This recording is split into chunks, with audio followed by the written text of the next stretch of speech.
Alright folks, welcome back. Things are going to be a little bit different today because in addition to doing some of the story stuff, I will also be taking a peek into the event. I've done a little bit of that on my main already, so I kind of know what to expect, i.e. I may not be able to get very far, but also, yeah, we're gonna explore a little bit of that and then get back to the story. I don't have a whole lot of time today, which is why I'm not also starting another game at the same time, which is what I was gonna do. But yeah. Alright, so I left everything in here basically for all of the total logins and the consecutives so we can get a look at that. Every 7 days is a loop that you start getting the same daily rewards again, so I'm just going to pick those up from here on.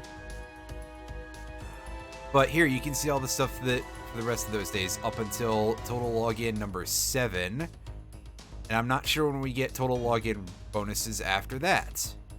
Also, you can see that we get some apology quartz for the maintenance that happened a couple nights ago, basically to get the event up and running. This pretty much always happens, but they do always give out, apology gems, so whatever. They can take all the time in the world, as long as it still functions. So let's go ahead and grab all of that and get a little bit of chug there while it's like, oh, that's a lot of stuff. And this month we have a different item exchange ticket, so we are going to pick up these chains for a while. I think we need 18 for Emiya Altar. This is pretty much all set up for boosting him, but unfortunately we're only going to get 28 this month. So we're not going to, we could do better, but we'll be fine for now. It'll get him to level 60-ish, I think.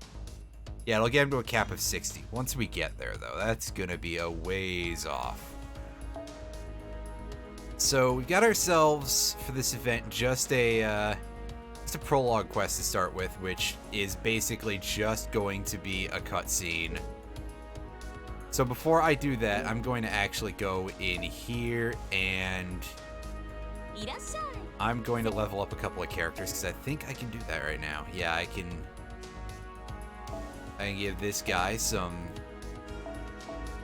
free experience here. And you get yourself a little bit of that there. I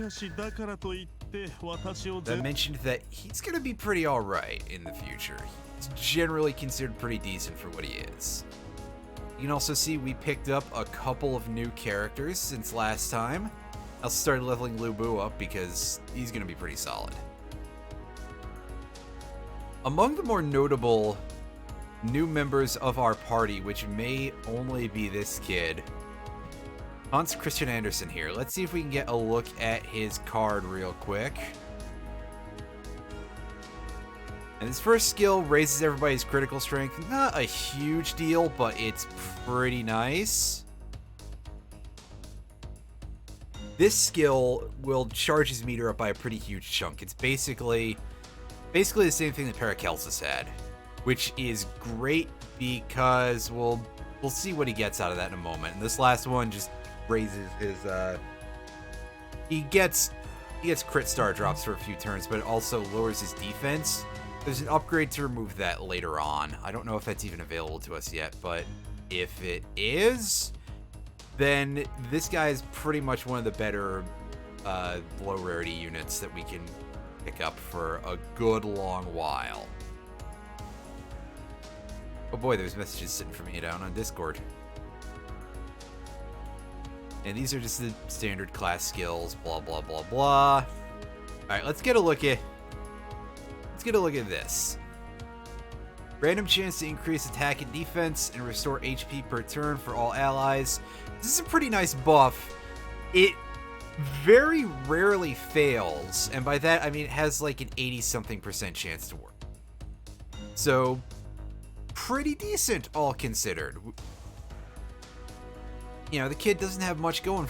Is pretty low rarity, but he's got a very strong effect going there. And is that the only new character that we picked up since the end of the last stream? I'm gonna assume so. Now we'll go in here and we're gonna give Medusa here a bunch of experience because she is really good also. I know I'm starting to get like all the good low tier characters. Well, not quite all of them, but I'm getting a nice chunk of them. We'll put her almost all the way up to level there. Hello there, random potato. How are you doing? It's still morning. Yeah, it's 11:14 over here, so it's still morning. All right. You also probably might have caught just barely that. Let me find the right option here. I'm buzzing out a little bit. That Kojiro is up at level 30 again, but we're kind of stonewalled in terms of being able to unlock his next level cap. So he's probably going to be sitting there for a while. That's unfortunate. What can you do? Let's go ahead and take a quick look at this event. And yeah, so this is just a quest. There's no battle. It's just a cutscene. And so we get a different piece of music. Yeah, Emiya Alter is pretty solid, although he's going to be walled in terms of level cap for a bit of a while. But 60 is still pretty decent for that. Anyway, we get ourselves a little bit of this going on here. I'll be back in a moment. You guys go ahead and enjoy this.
Alright, I'm back, and we've got a choice here. So the dialogue paused for us.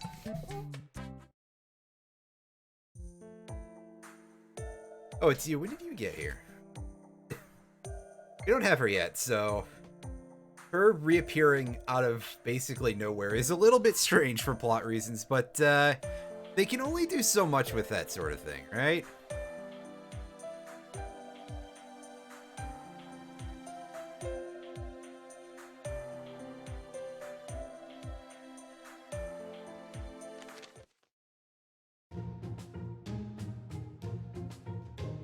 Somebody ate it all.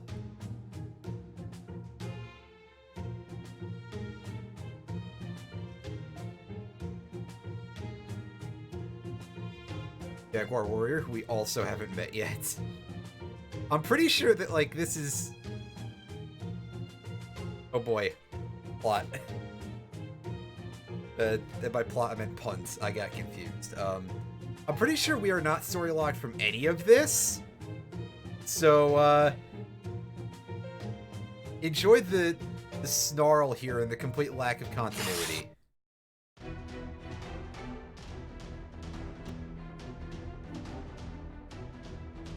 Oh boy, someone we have to fight her again. No, we don't. I don't think we fight her at all during... Wait, yeah, we do. Just... It's a different version of her, so...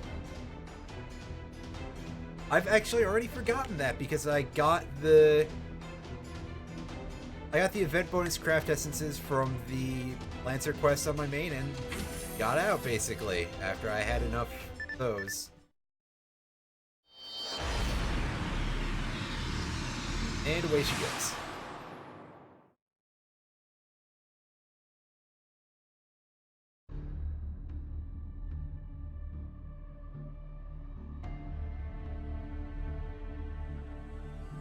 This music choice. I'm glad that they went with something this serious and heavy sounding. Oh hi, we haven't seen you before. The black box over her eyes. It's kind of hilarious.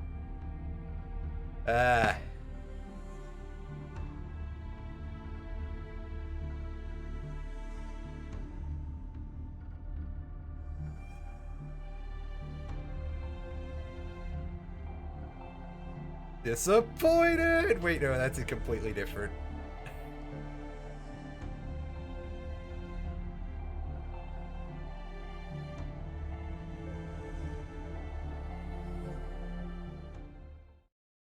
Uh-oh. A good idea.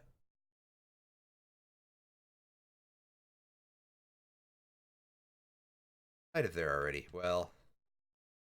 Okay, you didn't? Oh,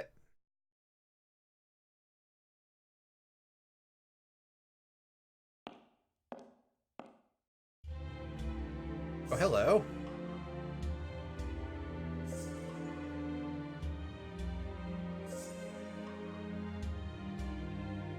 I mean... Alright, so this is our first time meeting Semiramis. I'm not really 100% sure how to pronounce her name, so... I'll just be as bad at it as usual.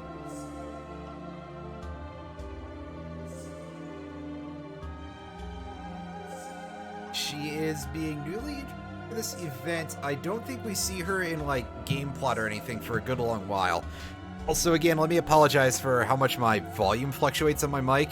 I never really explained this, but a large part of it is because I lean back in my chair a lot, and you're thinking, oh, what, do you, like, not have it held back so you just lean all the way back? No, this chair is very, very beat up and not necessarily the steadiest thing in the world. Maybe I should get something with a bit more solidity to the chunks here. Solidity to the chunks, yeah, that's exactly how to word anything, ever.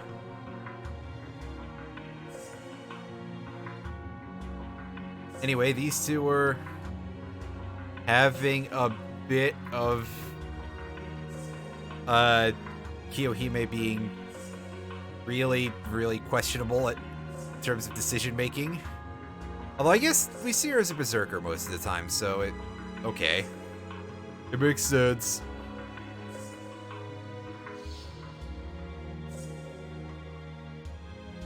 Alright, so that's the issue, is that don't have enough of this going on here.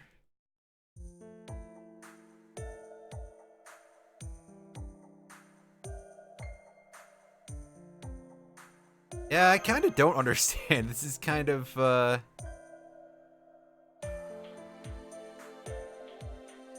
strange. And she's nervous about things. Well, I mean, look at how this started.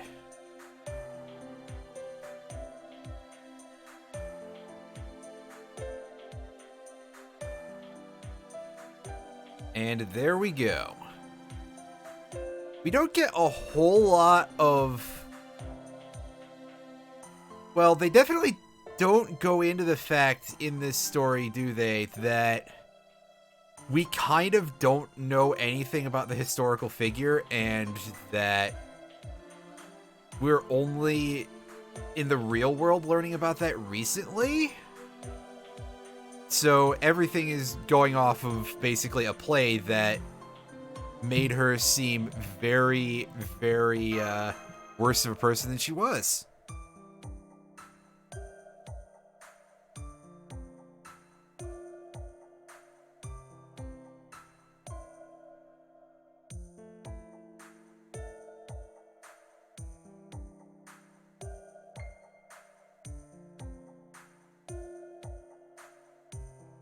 I mean, you have a reputation at this point, so...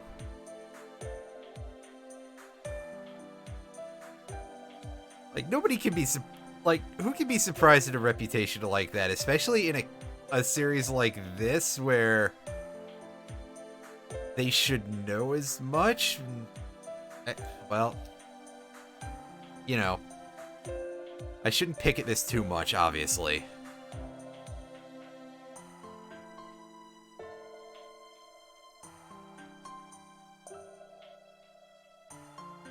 So I like how the font changes briefly for the one accented letter. We will see a lot more of that in the future.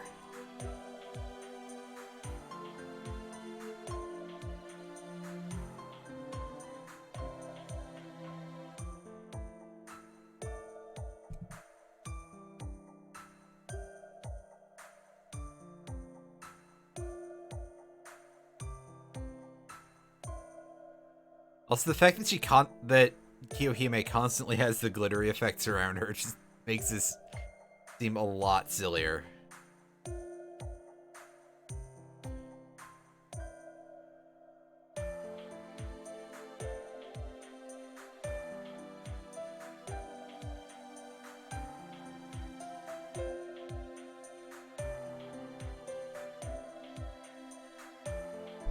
I think she's...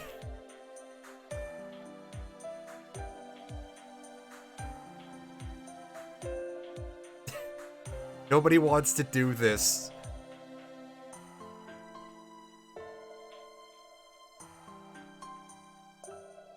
And by nobody, I mean nobody upstairs. Oh boy. Yes, thank you for that transition. That was a little overdone.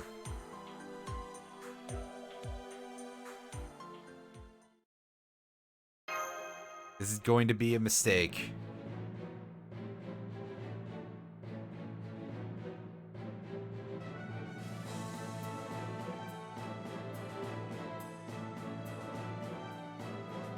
That's because the bird just goes squawk, squawk, squawk. Oh.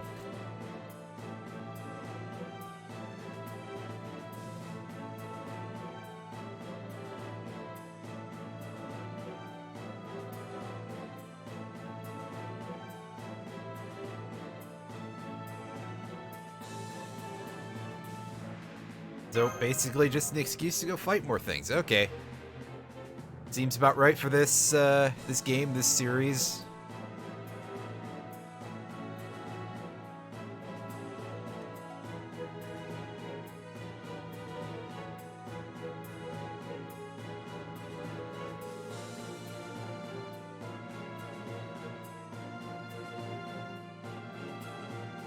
Yeah, we get it.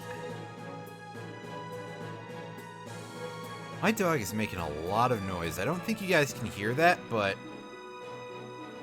one of my dogs is barking a lot.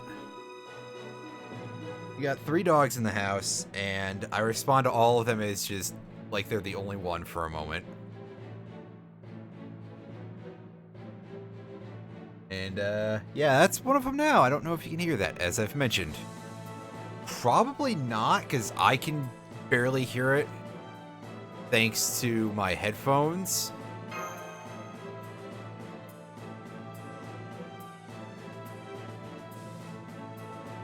But I know that it's, I know that something is happening. I know that my dog is making noise, I mean.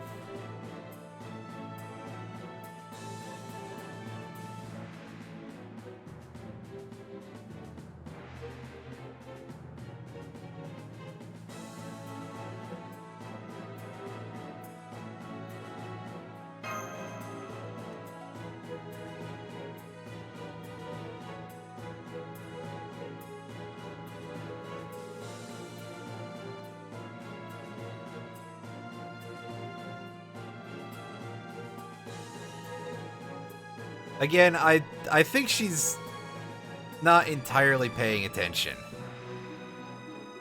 But it could just be me.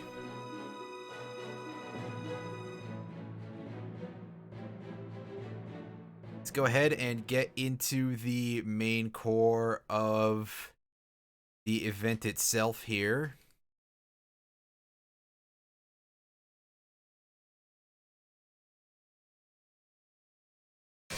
Get a tiny bit of loading and get a craft essence here for a very simple purpose. This increases drops for the event. So we're going to be using that pretty much constantly.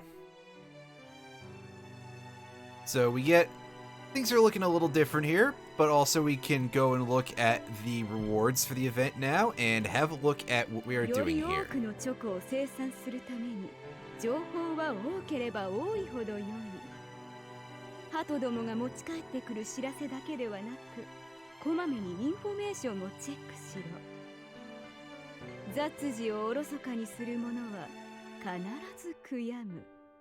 Also, because the cutscenes are unvoiced, we finally get to hear the new character's voice. And also, we've got silly things going on up here, so if you feel like reading those, go ahead. Alright, so the first part of this is we have these chocolate manufacturing rewards. These are basically just points that we accrue through the event from doing any sort of battles, and we get a lot of different things here. We get a couple of ascension materials that we don't have access to. Some that we do, I think. We get cubes. We get AP restoring items. We get these things to help us advance the event. You know, basically a lot of useful things. There's a lot to grind out here. The cap for rewards is 60 million. Yeah, 60 million. We can also...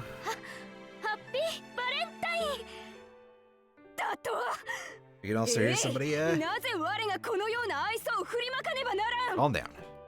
We can also, get these special craft essences from characters. Everybody gets their own special themed one and a little bit of a cutscene. We're probably not going to worry about this too much because our cast is pretty small. You can give chocolates to the male characters, receive chocolates from the female characters. Either way, we still get something from whoever we feel like. We cannot just give them to whoever we choose, though, without these. We can use these to give them to a random character. We don't get any of these for a while, unfortunately. And over here are the exchanges. Hey, Esmo. Over here, this is pretty much standard for an event, except for this stuff. These will basically raise how many points we get for completing quests, which is, again, a big deal, because otherwise grinding out 60 million is kind of a chore. Like, you get piddling amounts from every quest.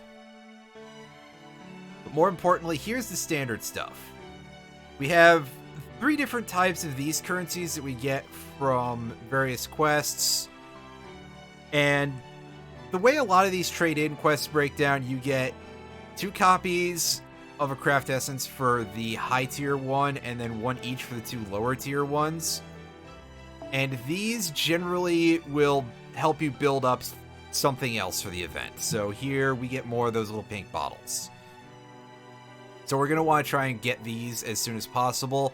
However, spoiler alert, I'm going to be doing most of this off stream. Because as with the experience grabbing quests and all that other stuff, it's the same thing over and over again. And while you could levy that accusation against most of the entire game, this is like even more so. And I don't know that I want to bore you guys. I mean, part of the point of streaming is to be entertaining, right? So I'm going to try and do that more than I can.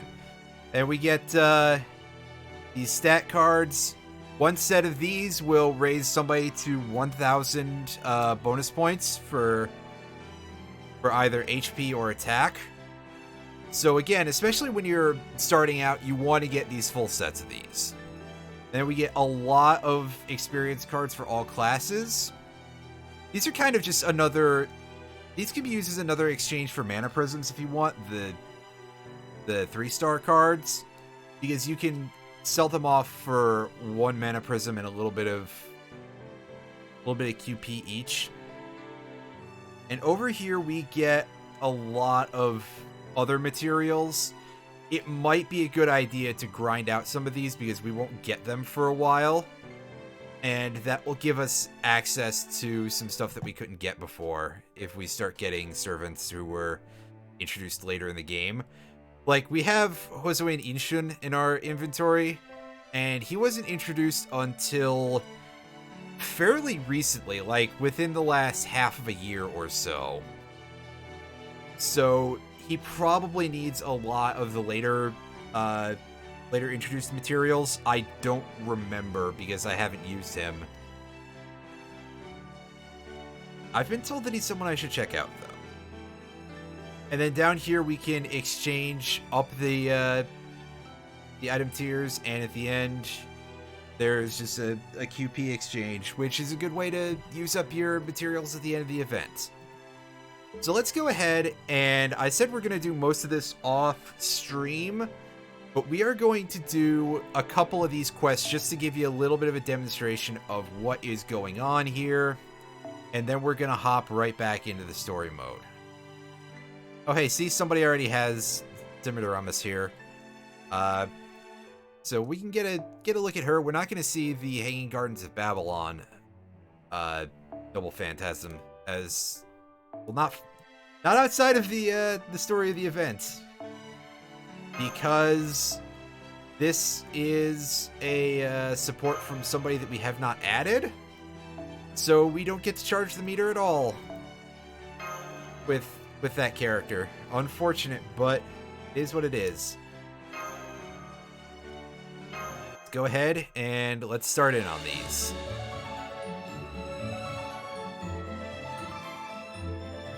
I do like the look of a lot of the event little cutscenes you get for the first time doing a quest, and this one is no exception. The loading screen, however, this is quite familiar, and it does not change ever, as far as I can tell.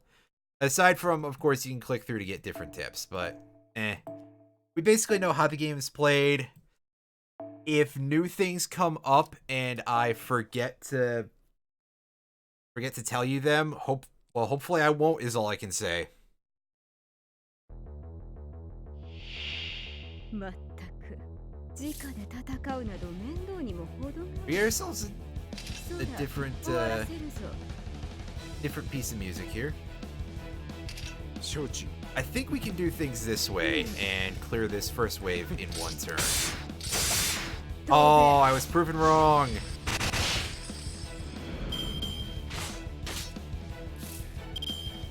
Disappointing. Disappointed! Second time I've made this reference today. Well, track's pretty alright. I like it. I usually play the game with the sound off just because I play most of my video games with the sound off at this point, unless I'm on my PC. You know, that way I don't get anybody mad at me, because of course I live with, you know, the rest of my family, and the walls are kind of thin sometimes. So especially if I'm sitting over there with a TV and trying to play a video game late at night, somebody is inevitably going to be like, I can't sleep through that. Even at a quiet volume, they'll notice. But also, I do watch a lot of videos when I do stuff on my tablet. I watch the videos on my PC, not... You get what I'm trying to say, probably. And so it's not really ideal to listen to the sound of the game and also listen to the videos that I'm watching at the same time.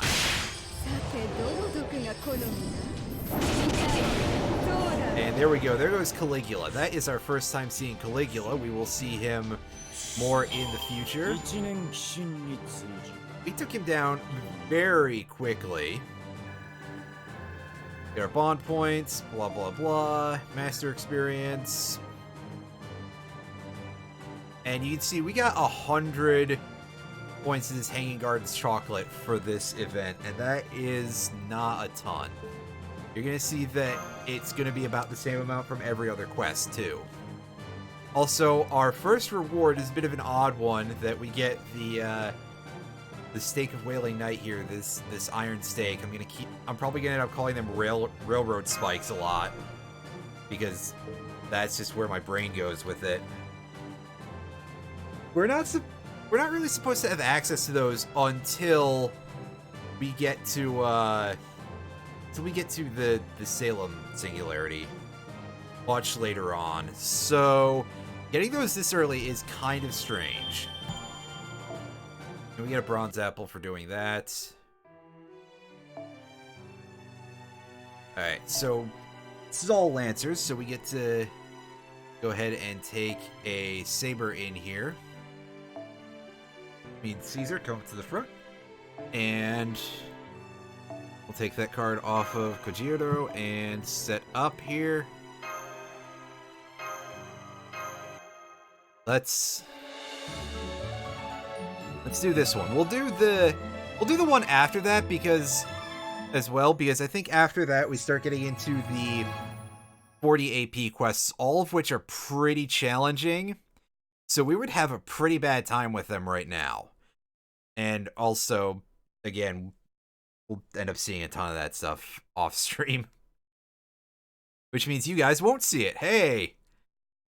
Some of you in YouTube and other places are probably thankful for that. Especially anyone here who's like, well, I don't know what to make of this yet. You see, we're already starting to get into some pretty heavy HP numbers here.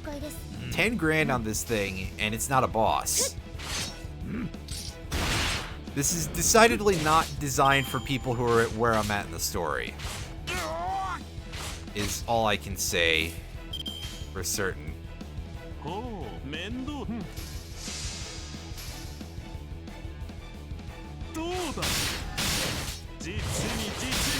he probably could have taken out the other enemy back there pretty easily. But, whoops. Alright.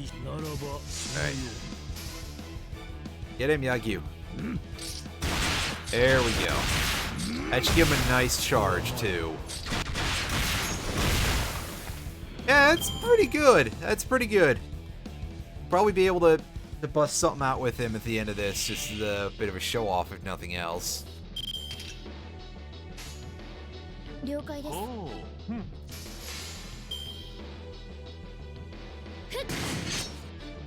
Farm up some crits for this turn, and that should give us a little more muscle to be able to clear out this entire field a little faster. That's certainly my hope anyway. Unfortunately, the distribution on this is pretty awful.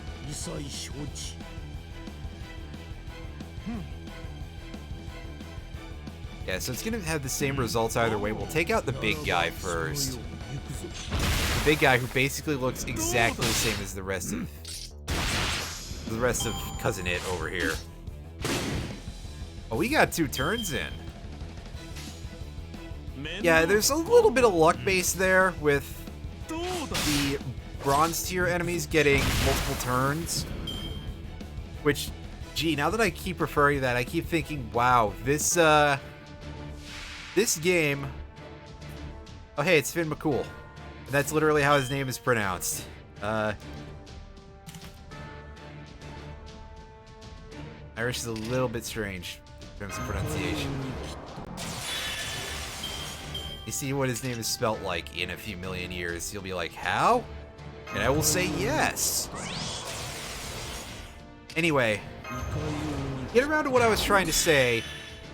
I really do notice and I hope this isn't a problem for anybody who wants to watch this, I really notice how incredibly bad for colorblind people this game is.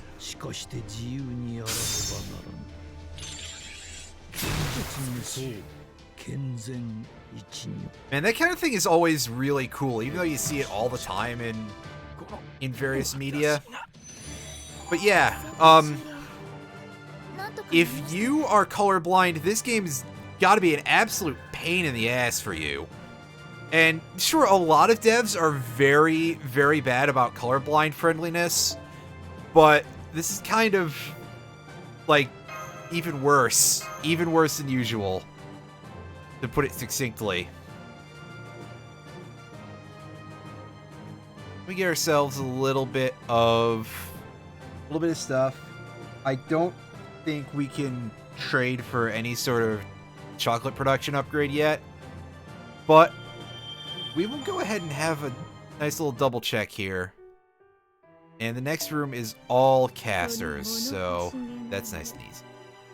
Yeah, we're still stuck at the basic production rate. That's unfortunate, but what can you do? We'll take Francis Draker along on this one because she is really good. And we'll bring in Medusa, so that way we have another attacking unit who can at least do a little bit here. She's another quick-based unit, so we don't even have to change the essence that we had equipped there. I will gladly accept that. Anything that makes my life a little bit easier. And that isn't very difficult to switch the cards, so... What can I say? I am kind of a lazy individual sometimes. Which will definitely go a little way to explain why it's taken me so long to get the VODs for this uploaded on my YouTube channel.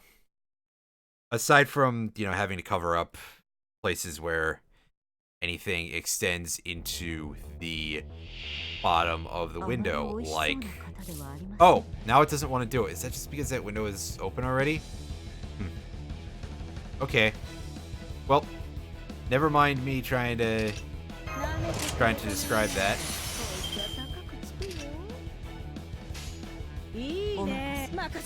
Alright.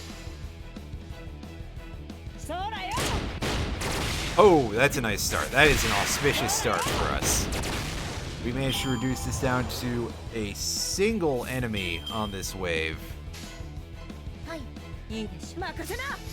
See if we can't clear this.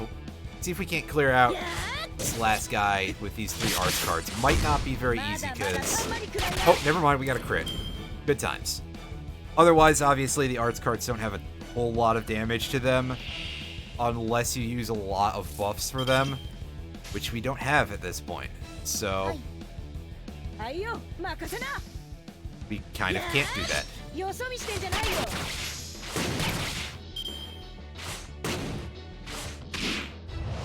And this... Oh, this is a... Can we clear this guy down, or are we just gonna chip him pretty heavily? We're only level 26, so we probably can't take him out in one turn. But... Oh, never mind.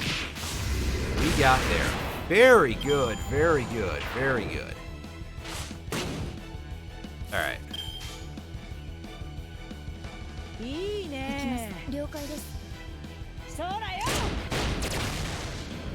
And here we are. Boss. I don't remember who's the boss of this one. Let's see now, won't we? Oh, we got Nitocris, and we've got three. We got 2 little flunkies here. Let's boost our team's attacking ability here. We could very possibly one-turn this, but I don't think it'll happen. However, we do get to see this, which looks pretty neat.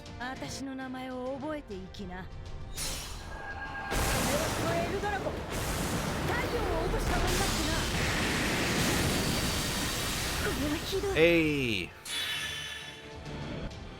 Yeah, we just don't have the raw damage to one-turn this wave, which is quite unfortunate. And that loud death rate noise is pretty impressive.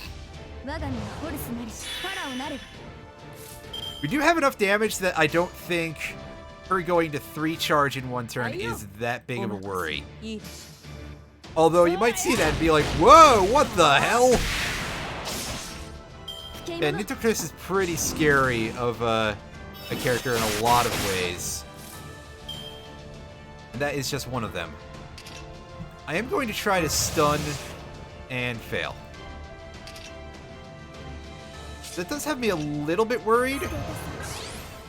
Because, again, the enemies don't really care enough about the rules when it comes to using skills. I've seen some pretty ridiculous things come out of some enemies. So it wouldn't be entirely unlike her to just be like, okay, I'm just going to fill my meter now and end you several turns earlier than she by all rights should. Let's do things in this order. Actually, I'm not even going to do that this time. Because I think this should be enough to take out Nitocris here, but we'll get to see this ability.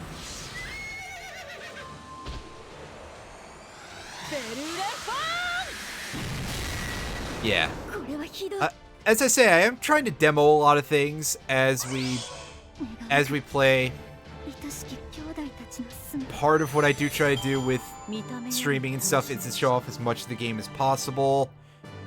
And I do try to notify people in advance if that's something that's not going to happen. Basically, up to a point, it is sort of a spoiler warning, and also just because I'm kind of a completionist, at least up to a point. So I do like to be quite forward about that. And in case I haven't said anything, no, we will not actually see everything in this game. As if that hasn't been quite clear already, judging by how much off-camera grinding I've done. And have devoted myself to do. Okay, we do have one more quest there before we're taking a pause from this. Because that one's not too hard.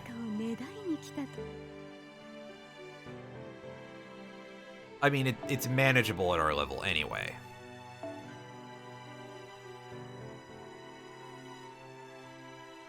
Let's see. Is anybody in here, like, testing? Well, I know what the usual win button here is. We'll just bring out Q Alter again.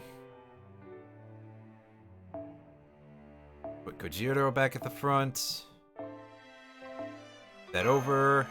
I gotta remember that you can do that. The interface is kind of not the best design for that purpose.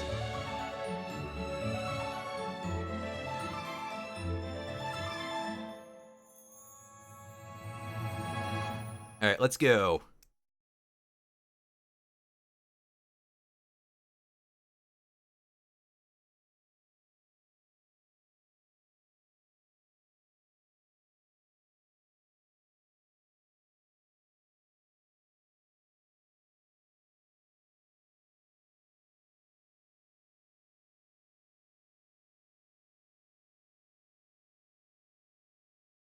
Load screen for a moment.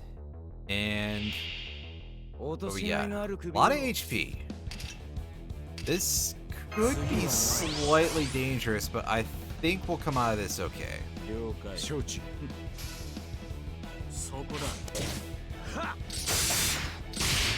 Yeah, it's going to be really hard for us to take out enemies that easily because the rest of our party is a little bit underpowered and we're leaning on one guy.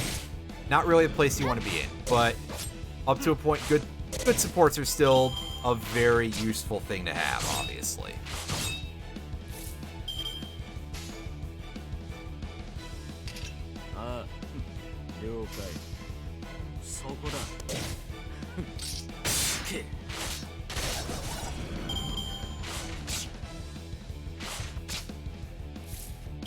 And again, this is a big part of why I like this guy, is because he can just dodge most attacks.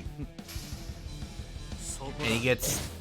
They're 2 dodge charges. They don't care about how long they last. If it goes until the skill is off cooldown again, fine. You still get a chance to dodge 2 attacks.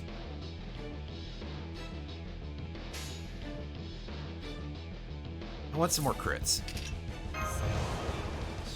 Again, not a lot, but I want to raise my odds a little bit here.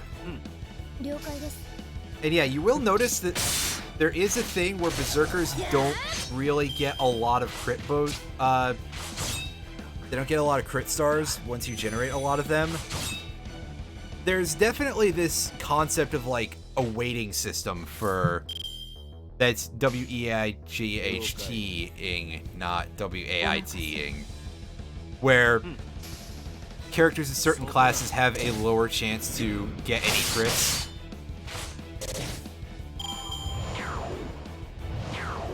But there's ways to manipulate that with certain characters, which are characters we don't have at this point, unfortunately.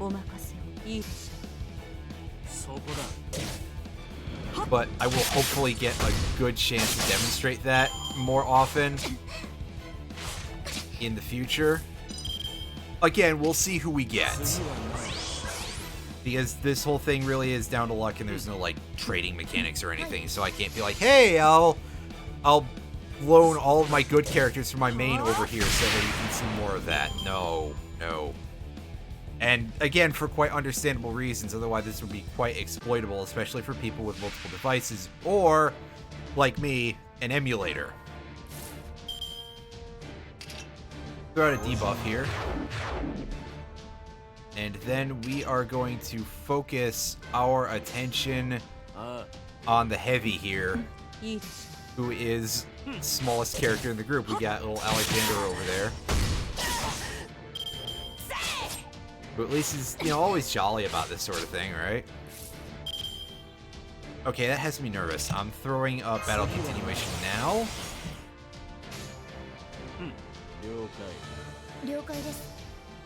If I can get more of the altar getting 3 cards, that would make my life a little bit less nervous.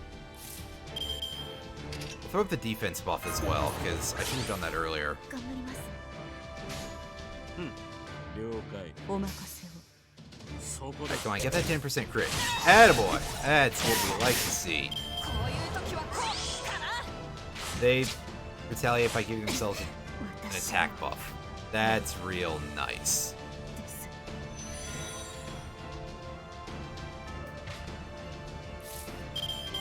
Alright, and there's Asterios again. I gotta raise him up some more at some point. For now, he's just sort of filler to gain points for a bit.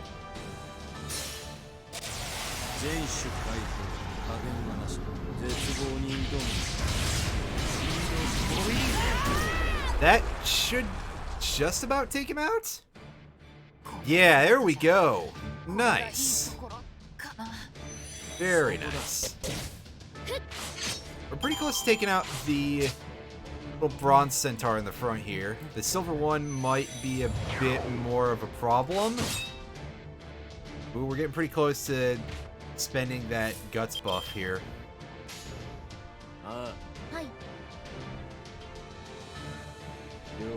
Alright, let's go for it. I think even with that buster down, we should be able to take this thing out. Yeah. Damage is just too good. There we go. Alright, ignore him. Yeah, usually the AI tends to be like, what? When you get a buster boost, no, pardon me. I confuse the word buster and guts a lot for some reason, and I can't pin down why. But when you get when a guts trigger goes off, usually the AI just kind of flips out a little bit and will not attack you for the rest of the turn, which is pretty important in a lot of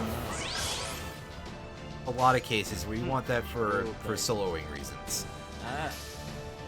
It will bail you out quite a bit, quite often. We will see it being abused quite heavily. Also, when a character gets target focused and they get killed, usually the AI sort of seizes up at that point for the rest of the turn as well. That's something that we will also see a lot of, but of course we don't have to worry about that stuff too much until certain events in the story, so just know that it's a thing, but also don't worry about it too much for a little while. I know that that's a terrible, terrible description. Be like, hey, that's a thing, but you don't need to worry about it for a while. Yeah, I know. Alright, so we can finally go ahead and upgrade our production a little bit here.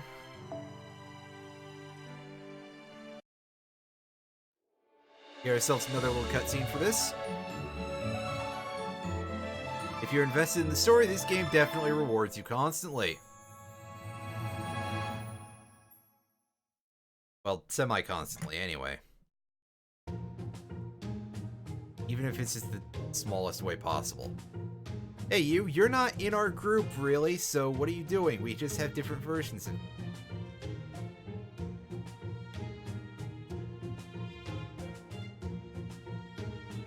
I thought you knew about plants and stuff. Yes.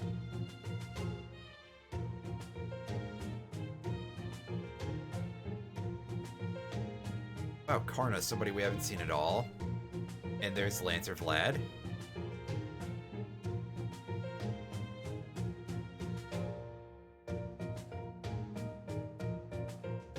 Pyramid, who we also haven't seen or picked up yet, surprisingly.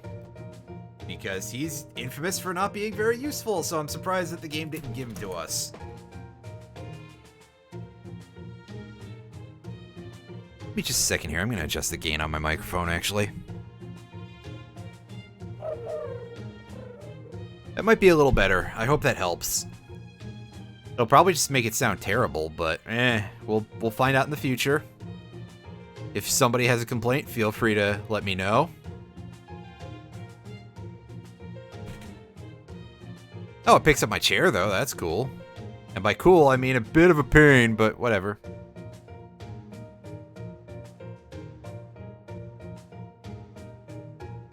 I'm not even paying too much attention to the cutscene.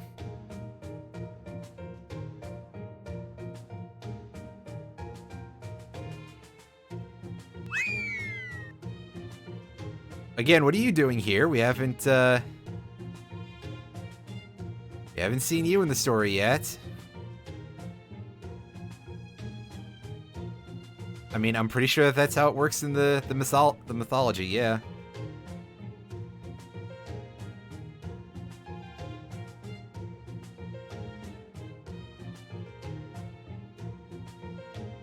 I don't think that's how things work.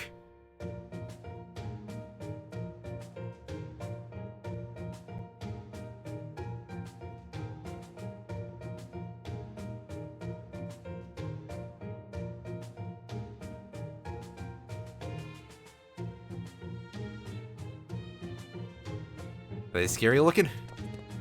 Uh-oh.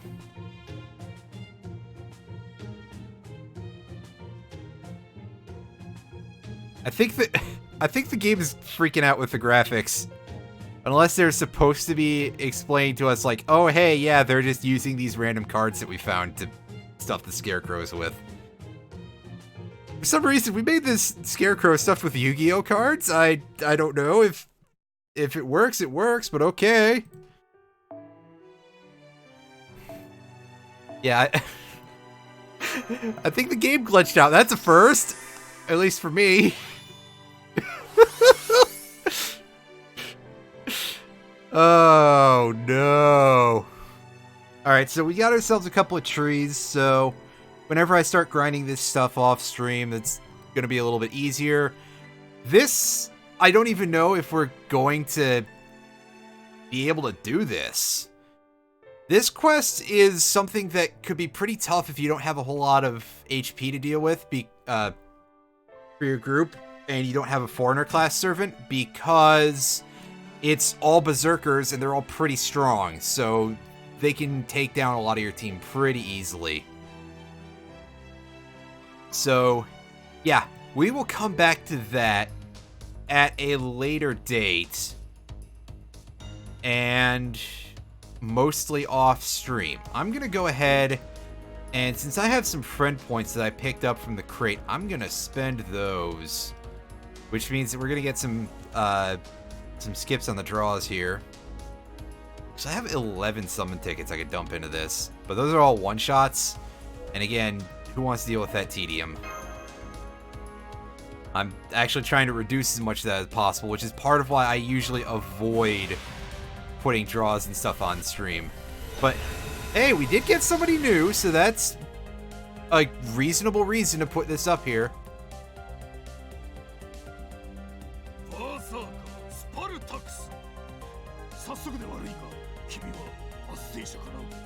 Spartacus! He's an alright dude.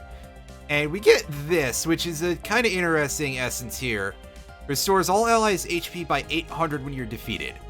We might be using this off and on, but there's another one that gives us a better effect when one of your characters is downed that we will be probably using pretty heavily once we get there.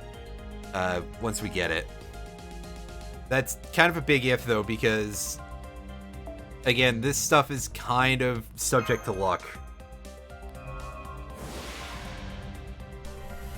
Oh, we're getting somebody new again. Hey, it's that kid we just saw earlier. Nice. What a momentous occasion there, Alexander.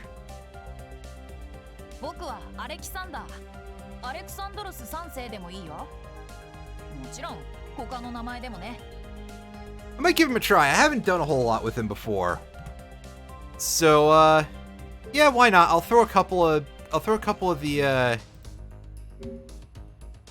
of my single draws into the event gacha just to get a little bit more variety in here, see if we can pick up a couple of new characters or just boost some existing ones. There we go. That's the one I was looking for. Battle of Camlin. Let's have a look at this. When the person holding it is defeated, all of your other allies gain 10% gauge. That is pretty good. We're going to be abusing that with Leonidas and, well, I don't think we have St. George yet, but at some point in the story, we're going to be abusing that for the purposes of setting up characters to solo certain quests. Because otherwise, it is not fun. Right, limited 0 over. This one is pretty powerful if I remember correctly. Oh, plus 25 to Buster card. That's going to be something we use basically like we've been using the others for a while. That's nice. But a complete lack of any extra characters. Not even repeats. Oh, there's a... Speaking you'll receive, I guess. That's alright. That's a pretty decent couple of things. Everything else is gonna be off stream for a while because, again, I don't want to gunk up these VODs too much, especially when they go on YouTube. I feel like there aren't too many people out there who would watch huge blocks of somebody doing stuff in the gacha. But people watch unboxing videos. Like, I'm pretty sure that's still a reasonably big thing. And I've never understood it. But if that's what people want to do, that's what they want to do. I'm not here to judge, that's for sure.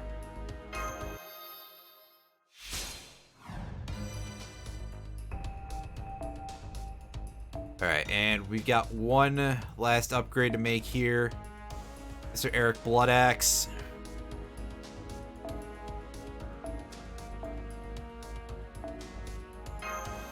Again, another character who I haven't really put to much use, but I've heard is decent for, like, farming purposes.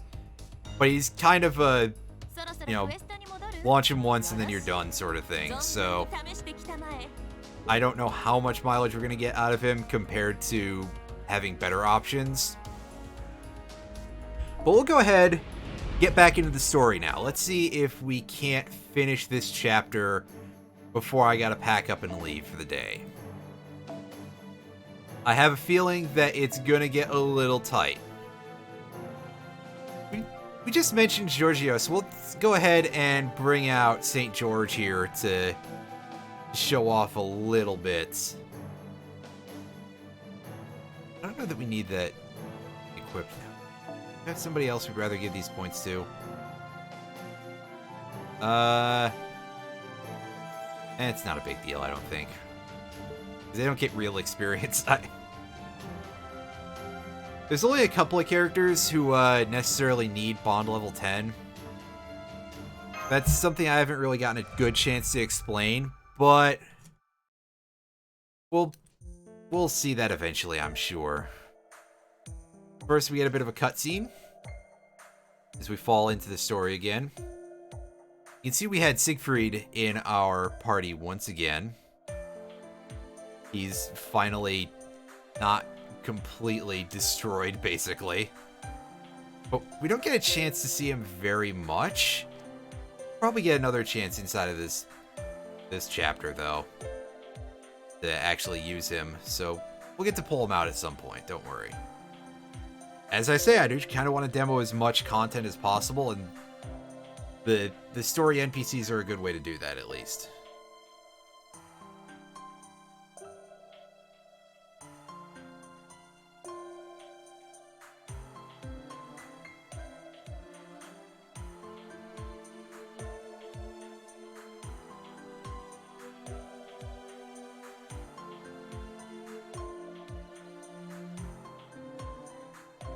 I mean, technically we can have those two meet again if we're lucky, so I don't think he's got to worry.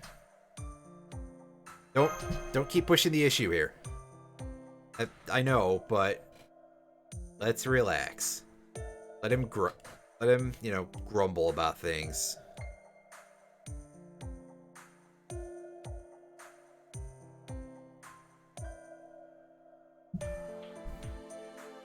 I mean, maybe, but what are they doing here is the other thing from a plot perspective.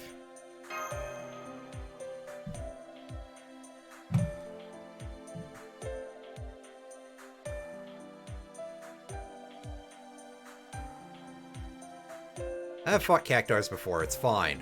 It'll be fine.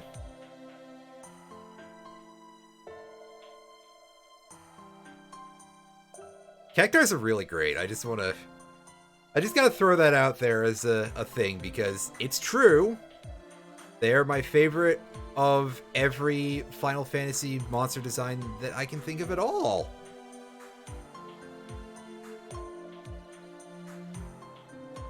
Although the ones in 14 look really silly. Good taste. Thank you, Alan. And how is it going over there? How are you doing? How's your Tuesday? I saw your surprise stream on Monday, as you probably know. That was a, It did kind of stop me doing a stream tomorrow, or not tomorrow, yesterday, because I ended up being kind of tired after that. I've been waking up super early. It's going pretty alright. We did a little bit of the Valentine's event for the game, at least just to show it off. But we're getting back into the story here, and we just started back in the main story. And yeah, you will again notice that I am doing just this today instead of introducing a new game, which is what I was going to do, is to switch off a couple of games to, keep the stream from getting too stale, because I'm sure even the super hardcore fans who would again complain at me for my making fun of this series in the last stream, I'm sure even they would like to see a little bit of variety at least, and I certainly am open to being a variety streamer, as it were. You should know about all this stuff. You were playing Bad Mojo at the same time you were playing Breath of the Wild, so if that's not variety streaming, I'm not sure exactly what is. Bad Mojo. That game is fantastic. Anyway, to show off the skills here that St. George has got, this is the big thing that makes him a big deal. He can make himself become the target for 3 turns and give himself a defense buff. He also has an ability to increase his mental debuff resistance, which basically just makes him immune to charm, and restores some health to himself. I don't remember what his 3rd ability is, but we'll check that out when we get him. And, well, okay, spoiler alert, we probably won't raise him until very late in the story after we get him. because for at least one story arc, his entire purpose is going to be level 1 and to get demolished in one turn to let other characters take over more of the deck. But, as I say, we will see that in the future, and so maybe I'm spoiling it a little bit by saying anything about it right now. And this is going to be another slow turn here. Slightly slow battle in general. But we get ourselves a nice chunk of critical hits here. Even with these guys doing crits all the time, they land a lot of critical hits. It's kind of ridiculous, to be honest with you. I think we can do something like this. And maybe take both of these guys out in one turn. Get it? Oh, dang it. Dang it, dang it, dang it. I was wrong. I spoke way too soon. But we got it in this turn, obviously. This one's easy. Alright, Battle 3. Don't show me anything too gross. That's a decent chunk of health, but it's nothing we can't deal with.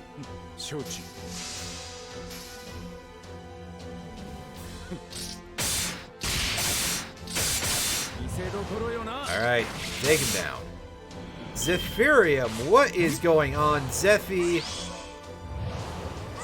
And that is, as always, a great emote. Alright, George, why don't you go on defense here? Even if you take all the hits in the world, we'll throw up invincibility on him. I'm doing pretty alright, thanks. I managed to start getting into the stream early today. So we shouldn't have a whole lot of frame drops, but even if we do, I'm doing local recording as well. Ha ha ha! That's right, Twitch.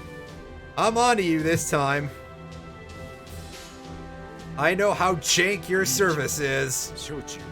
I'm not sure I'm allowed to say that as a Twitch affiliate, but how much it... I mean, how badly are they gonna kick my ass for it? The answer to that is very. And also, our buddy took a little too much damage there for us to actually show off his Noble Phantasm, which is a kind of interesting one. It makes the target gain the attributes of being a dragon, and then does bonus damage to enemies that are dragon types. So it's not like a ton of damage, but it's kind of hilarious in a lot of ways, because, like, how is that supposed to work?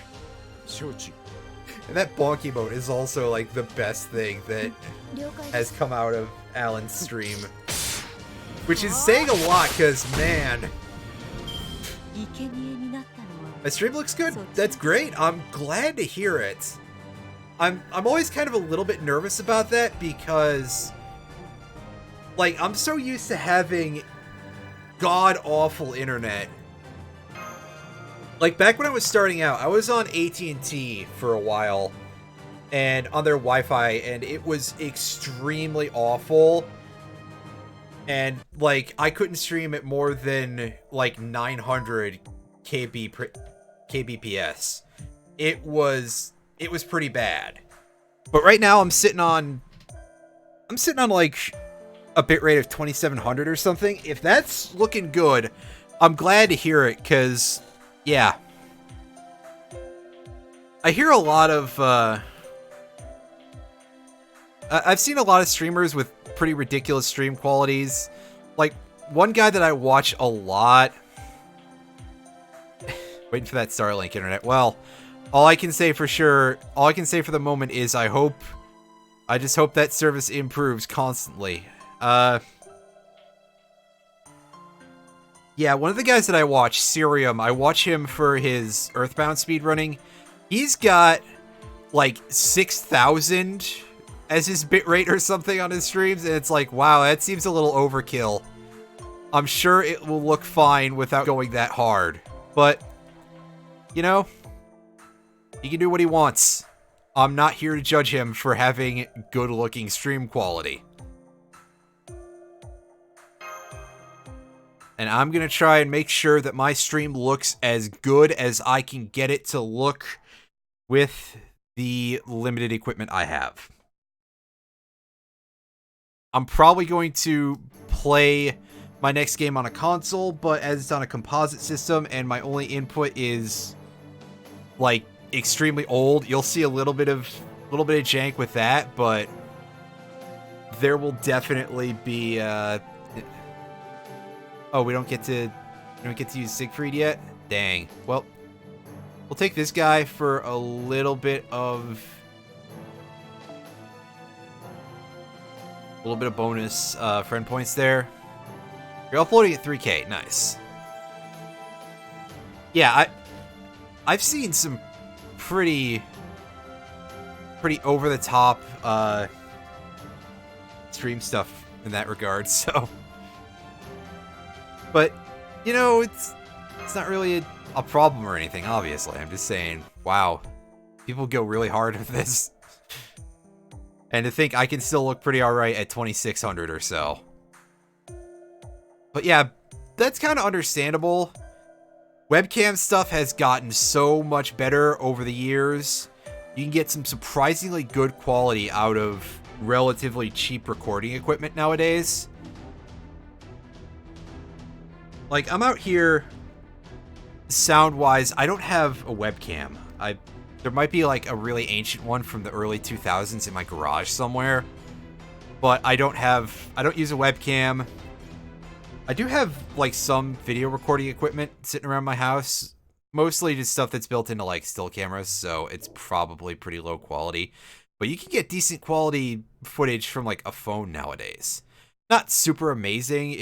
It's not like, oh, we're gonna shoot the next Marvel movie on somebody's cell phone. No, we're not quite at that level yet, but you can do some pretty great stuff, which I'm very glad for, because all creative stuff should be better democratized, even if it does lead to some very questionable creations occasionally. I'd like to get a mirrorless set up in the camera. Go for it if you get the chance. Like, I think that there is also still a lot of elitism in a lot of communities. Like, I do sound on a Blue Yeti, and yeah, it's got a pop filter and a windscreen attached on it, which I got for like less than 20 bucks together. But if you go on YouTube and you start looking around for stuff about recording, you'll find a lot of people are very, very down on the Blue Yeti. And yes, I could definitely be getting better sound quality out of this if I was using like a hundreds of dollars setup with a oh my god, I forgot what the term is. This is not the way to go on a rant, folks. Make sure you know what you're trying to say before you get fired up. For like an XLR interface, if I was doing something like that and I was using like Rode branded equipment and all this other shit and like professional video cameras and studio lights, and yeah, I mean, yes, stuff that I would be able to create with that would genuinely look better, but I'm not really out here needing to make, you know, I don't need to create fucking Rocket Man if I'm out here showing people on Twitch a video game. I'm not gonna say that my old headset, that my really old stuff that plugged into the audio jacks on the front of my computer, I'm not necessarily going to say that was sufficient, but it probably would have been okay. And it's a thing that holds back a lot of creative communities on YouTube and elsewhere. If you've got people out there who are like, well, your audio gear needs to be this good, otherwise you're not good enough. Yes, you are. What matters is what you're putting out there, and a lot of people don't seem to get that anymore. And it's really, really sad. And that was a very strange tangent, but I'm sure that a lot of people will be able to make more sense out of me coming in here and talking about how you just need to sit in that director's chair and everything than for me to come in here and start talking about how questionable some of the lore stuff is in this series again. Who wants to hear about that? Yeah. And plus, one of the really nice things about doing stuff through OBS for streaming purposes is that you can actually set up a, give me a second here. Amazing. I go to say the term and I forget it. A noise gate filter and some other stuff onto your audio input capture on OBS. I have a reasonably simple noise gate and some stuff set up. I should talk to some people who know a little bit more of the audio, know the audio filters a little bit better, and set those up better on OBS Studio, and so on. And at that point, I probably could even just use that as like my recording setup for future YouTube videos even. Which, by the way, I don't know if you guys know anything about the fact that I do YouTube stuff in addition to streaming on Twitch. I actually, sorry if you saw a little bit of that window there. I was dragging it over for easy access. I actually have my bot in here, so I think the command is ding YouTube. Yeah, there you go. You can see that if you guys want to watch a little bit more video of me talking about stuff and also, you know, see my stream archives, because of course I don't save. VODs don't save past like 14 days, and I don't think I get enough views on those to autosave them, which at least used to be a thing on Twitch. I think nowadays it's more like, oh, upload a highlight, which, yeah, that's something I could probably do and would probably not be a bad idea. I just find archival on YouTube a lot easier to do. So, there you go. That is my suggestion to Twitch and their overlords over at Amazon or whoever.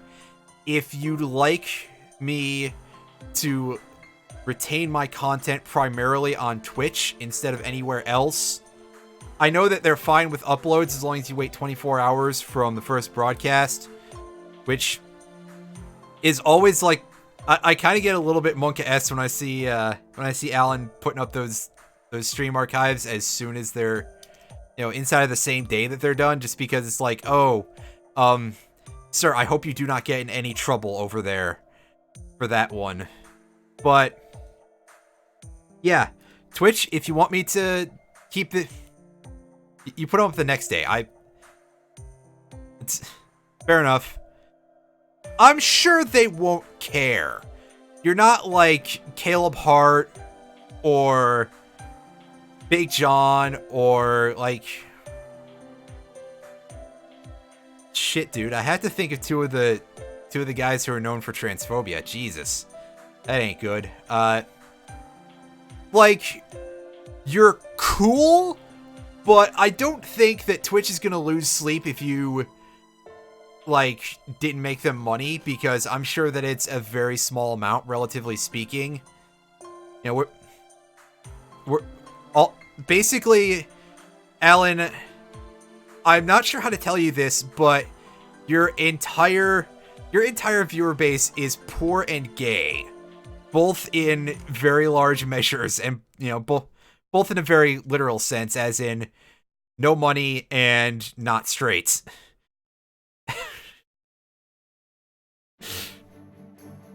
So, yeah, you're not gonna you're not gonna scare Twitch too much by anything like that, I don't think. It's not a concern.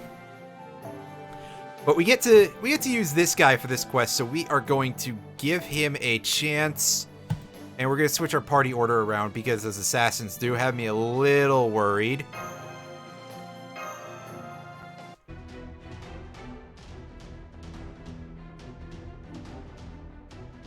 B, C, D, E plus. Well, as long as you're not repeating letters, and then it's just... you gotta find... I could make a joke that's a little bit political, but I don't want to go there because I admit that I feel like I was skating a little bit close when I decided to pick up Emiya Alter from that ticket a couple of days ago. I'm surprised that didn't turn into any sort of firestorm, just because there's been some stuff regarding that in the greater community for this game and this franchise, and I don't want to get too deep into. But let's have a look at what our guy over here has got. Got a thing to increase his meter gain, so that's nice. Move debuffs and restore HP. Disengage is a pretty good skill that we see on a couple of characters. And special attack against dragons and increase special defense against dragons. That is a nice little skill for a few select areas. Oh, my throat. If that thing could calm down a little bit, that would be cool. So basically, he's not suited to this quest whatsoever. But that's fine. We should get a chance to do more with him later. I don't remember how much of the storyline we get to use him for. So it might not be very much at all, actually, but we'll see as we go.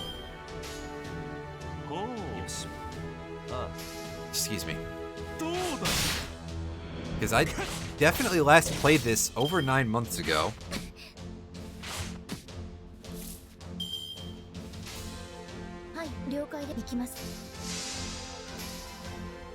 Anyway, what else is everybody up to today? It's reasonably early, I guess. I've got an appointment today to go see a, I almost said brain doctor. That's not quite true. I've got an appointment today to go see a shrink. Go see my therapist, which is... It's been like a month since I've gotten a chance to talk to her, so... It'll be nice to do that. I can vent about my work search being a complete travesty. Hey, you're working today? Well, I hope that's not too bad for you. Yeah, I mentioned in Alan's stream yesterday the bit of a mess I've had over the last couple of days. I'm trying to find a couple of jobs in, like, you know, as a computer programmer out here, because that's something I'm okay at, and I'm a very fast learner when it comes to comp sci stuff. I mean, I feel like I'm a fast learner at basically everything, but, you know, not to gloat, but computer programming is definitely something I've always had a skill with. So that makes me sad that it turned out to be such a clusterfuck yesterday. And yeah, I definitely agree that more people... We need much better access in this country, well, and around the world in general, but definitely here in the States, we need way better access to mental health care. Because some people really need to be able to talk to somebody about stuff like that. And they don't usually get a chance to.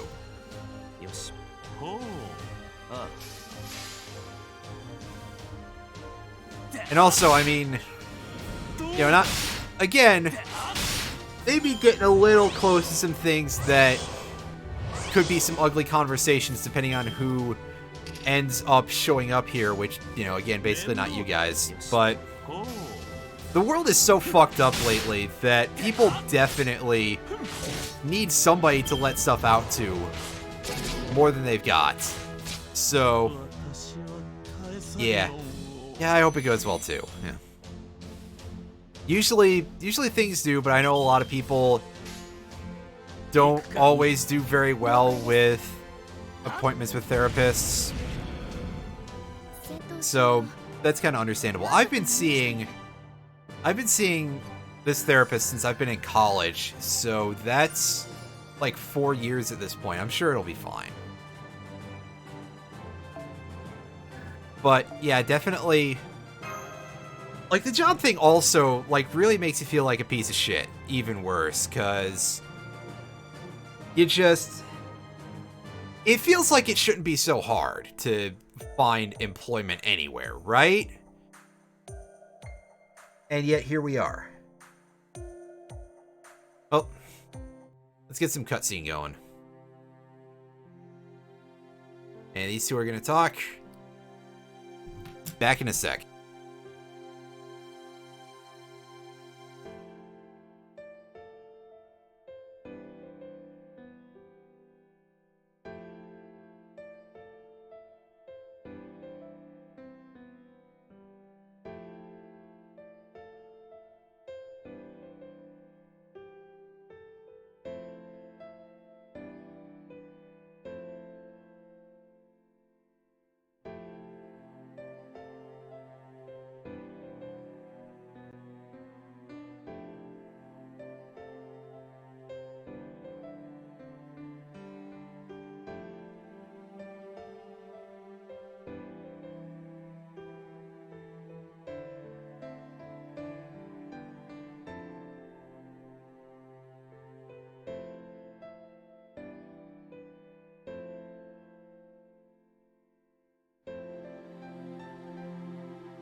Alright, I'm back. Yeah, I'm gonna admit, I'm not terribly invested in these characters. Like, this storyline is a pretty good one. It's generally pretty well written. There's a lot of exploration of the characters. There's a pretty good amount of, like, delving into actual historical stuff. But I don't find a lot of these characters very interesting. It's better than the next storyline that we will get to, though, so at least there's that. I'll probably be tuning out a lot of that one, because,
Oh, you're nervous about your doctor. Yeah, you've mentioned...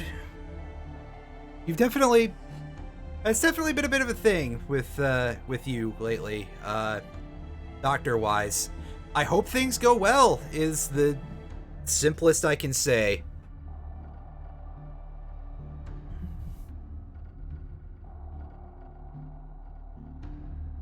And again, I hope that the amount of medical leave of absences involved, leaves of absence, rather, I hope that doesn't affect your employment, because, as I've mentioned before, finding a job is kind of a pain, no matter who you are. Let's get ourselves into this next phase of the chapter here. Also, I hope that Well, yeah, you work retail, so... I mean, I guess saying, I hope you keep your job is almost a little mean, but... Like... Oh, it's really bad? Oh. Well... I don't know, I feel bad... I feel bad saying on stream to anybody, even a friend who would, like, understand why I'm saying that. Dude, I hope you lose your job! Like, wow, what a douchebag, right?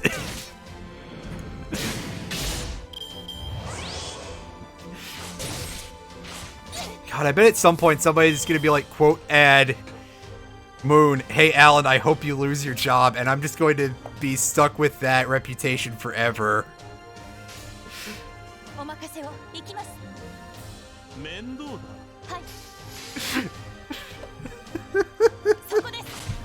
Oh boy. I'm definitely walking into some shit today. Yeah, see, there goes Zephy already. Give me the business.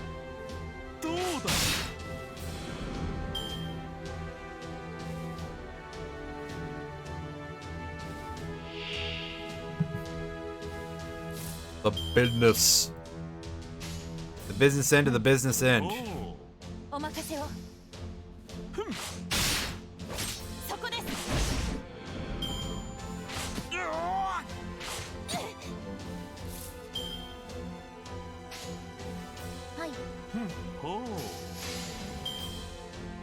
I also like that everybody can use my emotes now because of the Twitch points thing that I forget the name of, without having to subscribe to me if they don't want to. I feel that that was really well thought out.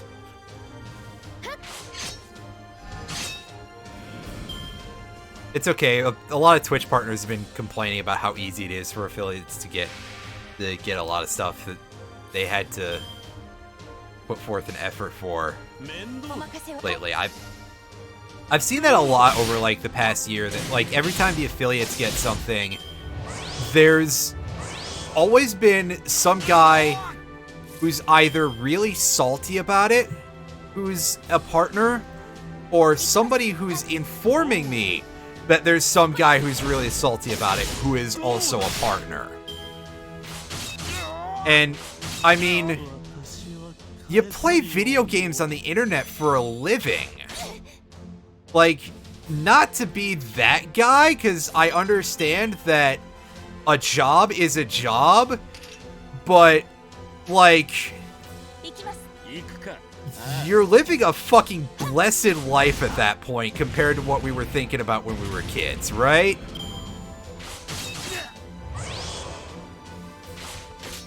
Although again, if I had to consort with just Twitch partners for a while, thinking about the thing about Esmo just saying that her and Alan's job is really toxic, I gotta admit, if I had to just hang out with Twitch partners for most of my life, I don't know that I would like that. Because, as I've said, some of them, a little bit of the old skeletons in the closet, you know. But again, I feel like that's something I probably shouldn't say too much of, otherwise I'll get my ass handed to me by somebody upstairs. So, maybe I should cool it.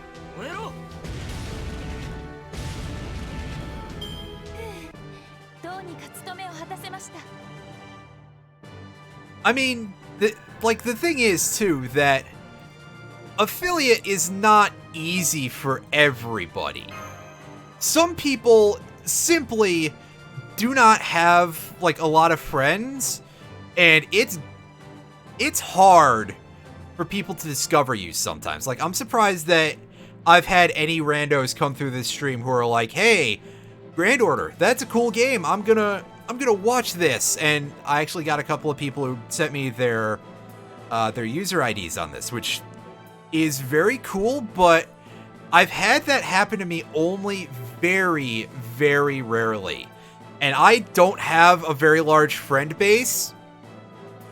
Like, when I restarted streaming, yes, I got affiliate very early on, but I've been streaming on Twitch off and on for like 5 goddamn years, guys. I've had this account for a fucking, you know, for fucking donkey's years. This is like, I became an affiliate a few months back.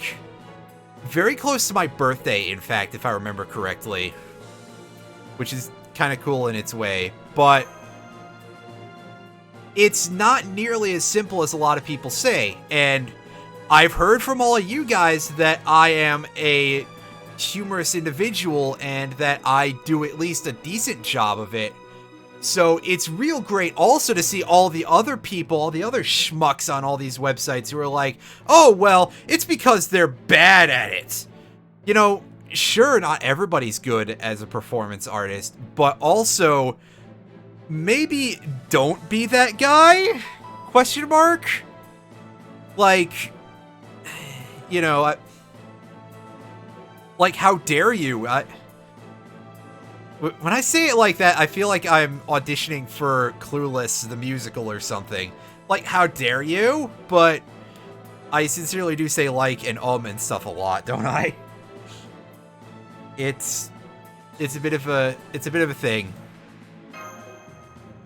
So it's not necessarily the simplest thing in the world, and I do agree that partner is a gigantic and gross grind. Like, I've seen a couple of people. I've watched.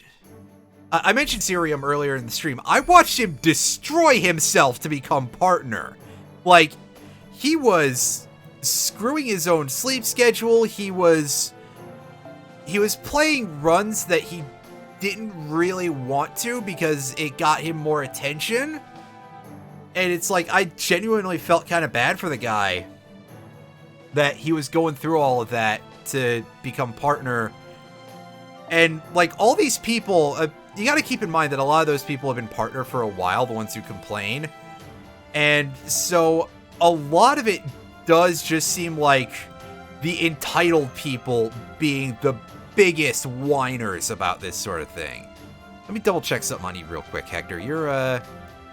Durandana is a red card, right? Yeah, it's a Buster NP. Okay. I'm ranty today. It definitely seems like it. Wow, I don't know why I'm like this. Maybe it's just that I have happened to keep bringing up these things that get me set off. But it's like, okay, dude, you got partner with 10 viewer average. You're not such big shit anymore. There should be an expansion of some features towards affiliates. At least stuff from back when partner was basically free, you know? So, yeah, I guess I am ranty today. Whoops.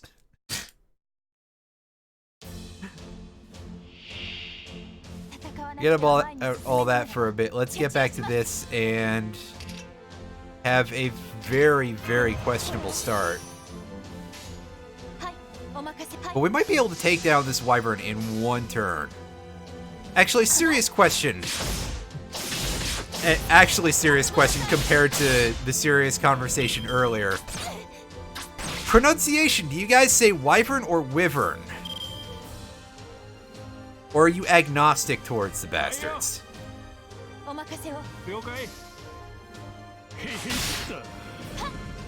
Yeah, I mean, that definitely happens. Wyvern, okay, Agnostic.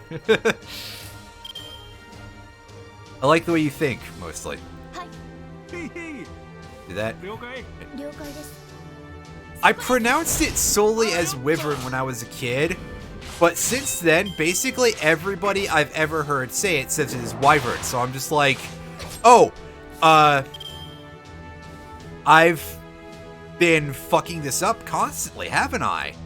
And so I started saying wyvern for, like, ever. And I guess it's nice to know that I'm not wrong, or wasn't wrong as a child.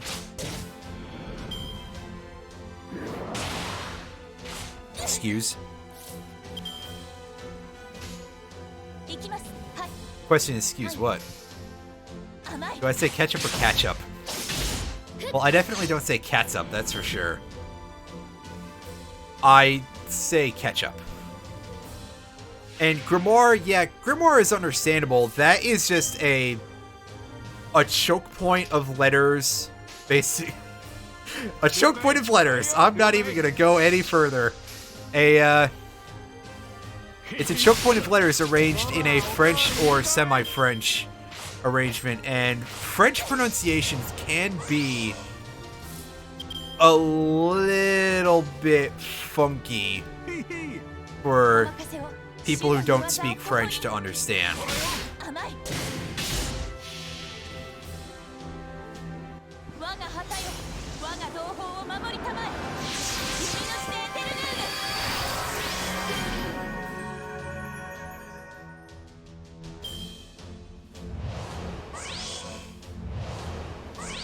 Speaking of French, I actually took... So back when I was in grade school, at like the school for smart kids, because back in the day I used to be vaguely intelligent, you actually had to learn French. There was like, they had French classes in my grade school, which is really weird, but it was what we did. So I actually used to know how to speak a little bit more French. And I would like to think that I have a reasonable skill at negotiating the pronunciation of French words still. Yeah, that's definitely a thing.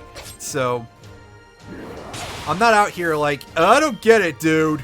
I obviously do.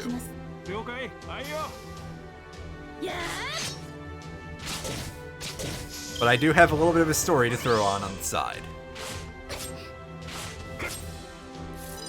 Alright, Hector, you wanna... Let's do things this way.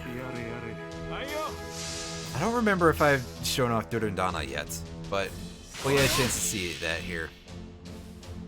Read a new teacher and found out the old one. Let's say everything. Wow, that's gonna be a big oof from me there, Asmo. Wow. That's one of the more unusual bad teacher stories that I've heard, though. I took Latin in high school, just to give you an idea of what a fucking nerd I was. And I used to actually know some stuff in that. I kind of really don't anymore. But I still have a couple of my translation dictionaries hanging out somewhere. So, on the off chance you ever want to sound extremely pretentious, I can handle that for you. I'll pick those up in a minute.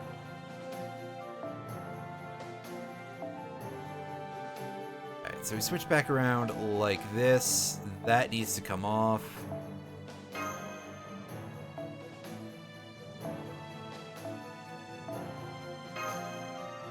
And let's roll on to the next quest here. Hey, I do love that one-line cutscene. Thank you, game.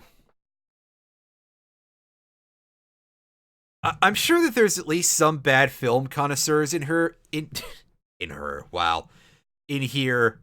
but I've only seen a review of this one, but Ratatouille, which is like this really terrible knockoff animation that's supposed to be like, oh, we're trying to capitalize on the existence of Ratatouille. It has a lot of scenes that are just like seconds long and fade between each other, which is the weirdest thing in terms of like decisions on what to do with a film. But again, they basically just wanted to make money off of something else, so I'm not sure if there was much of a decision process involved there. But hey, I had something to throw into the conversation, I guess.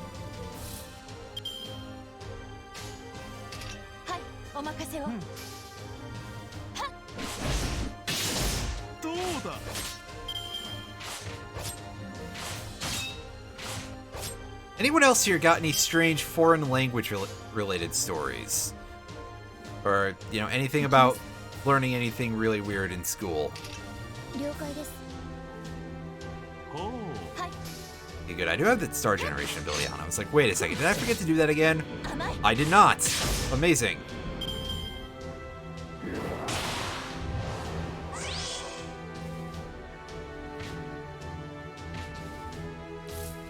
You took German in high school. My brother took German in high school as well. So, like, that's all of my my main point of reference for it. I'm not sure why he took German in high school. Let me see if I can do some, like, brain math here. Because, let's see. I think he was, he must have been like 16 at the time, right? Because I don't think he chose a foreign language until he was in his senior year. So, let me see if I can place this, because my brother was, back when he lived with us, he was a pretty big fan of Rammstein. And I'm trying to place, would the time have been right that he literally might have taken that class for the express reason of being a fanboy and wanting to learn what they were saying in the songs? Let's see. Yeah, 1997 is when they actually became big. 7. It could have happened that way, yeah. I took a couple of years of Spanish, and by years I mean semesters, in college. And yeah, it was not too hard. It was, but I also had a little bit of grounding from Latin, so a lot of it was pretty familiar in its way. Anyway, Asmo, you took a Japanese class in college, but nothing happened. So basically what you're trying to say is that you were already a weeb to begin with, right? Obviously not intended in any sort of insulting way. I'm a huge weeb too. And I probably would go for weebier emotes if it weren't for the fact that I really like Lemmings, and of course I made my emote and was making a little bit of the drive to be kind of since 10 years old. Fair enough. That seems like it's about the right time to start getting into any of that stuff. The Lemmings thing, to get back to that, back when I was, like, getting back into Twitch and got to be affiliate, I was sort of having this moment of, oh yeah, I'm gonna do a lot of Lemmings games after I clear out some of these early RPGs that I'm showing off here. Because back then, YouTube's sort of Lemmings envoy, Round the Wheel, who, if you don't follow him on YouTube, I will drop a link to his channel at the end of the stream, and you can all go and follow Round the Wheel on YouTube. He is one of the funniest people that I've run into on YouTube, and we talked a little bit. He's funny off camera too, so that's great. So back then, he wasn't doing YouTube or streaming or anything like that. He was just writing... He was writing reviews of Star Trek novels, which is a very odd thing to do, but it's true. He's a big Star Trek fan. He's a big Trekkie. And he was just writing those on a blog. He wasn't doing YouTube stuff. So I was admittedly going to try and grasp for that being the Lemmings guy for YouTube or Twitch and those kinds of media at the time. And then he came back and he's doing videos again. But I am definitely going to do Lemmings at some point when I get around to it. You're right there, Zephy. Did your cat get on the keyboard? The cat that I'm just assuming you have, because apparently everybody on the internet has cats.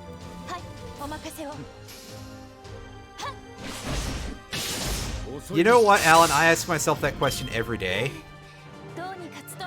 And yet I'm over here playing this anime-themed mobile game. What indeed even is anime? Playing a game you didn't know where your mouse was. Oh, okay. Gotcha.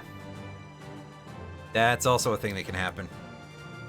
I've done that before with FF14 a lot, where I'll just be like, okay, I've got Discord open over here, or a Steam chat, or watching a streamer or something, and also I've got FF14 open, and I'll just like tab between them sometimes, and then there's other times where I will hit enter accidentally and just start typing my commands into the chat box. Usually I at least don't send those, though. By the way, let me pick these up real quick before I forget. And we'll trade those in eventually.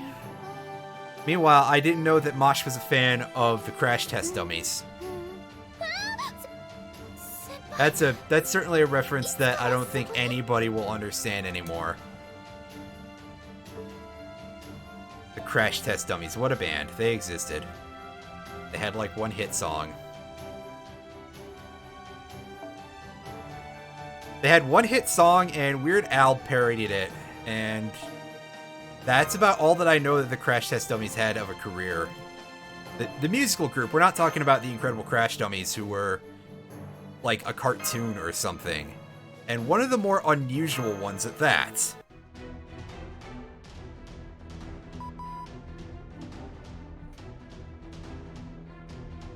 You were thinking of the cartoon / game. Yeah, they, those are definitely things that exist. The cartoon and the game. And I have not really seen the cartoon or played the game.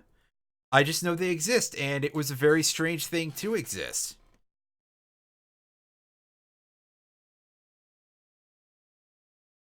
Although, you know, I say that, and look at what we've got going on here.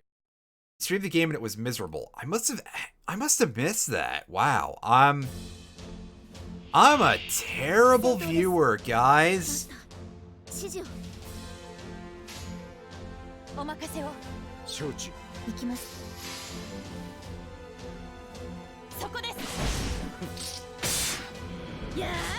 But I suspect also that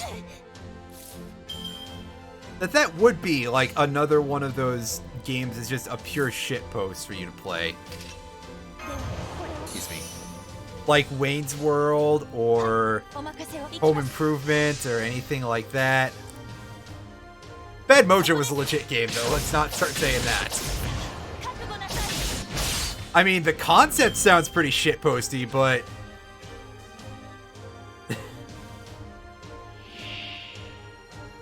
Bad Mojo.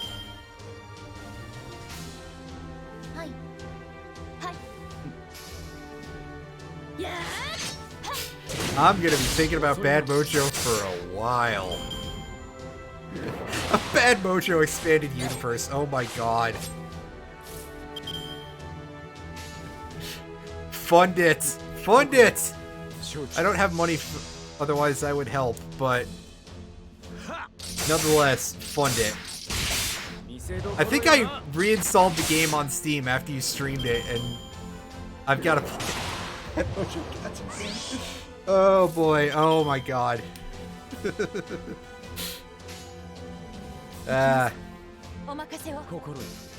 Guys, my viewers are really good.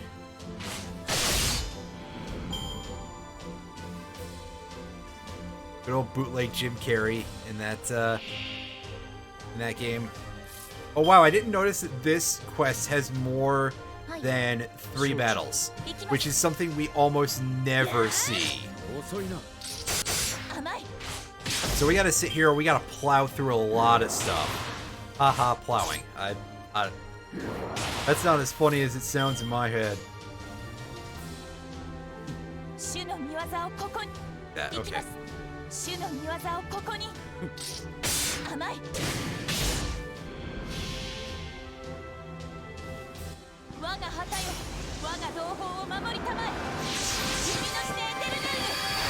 Get ourselves a little bit of recovery going on and some defensive phase here. Just to try and keep ourselves topped off, because there is a boss at the end of this string of fights, I think.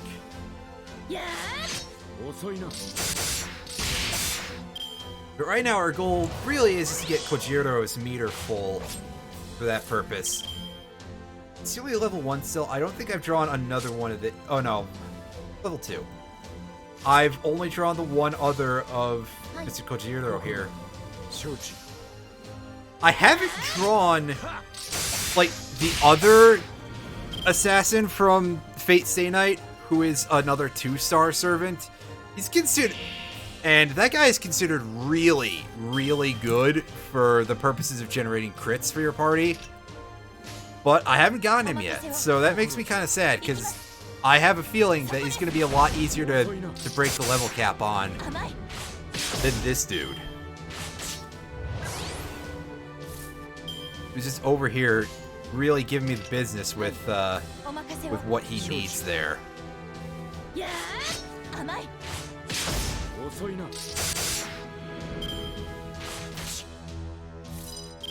But on the other hand, Kojiro is basically free.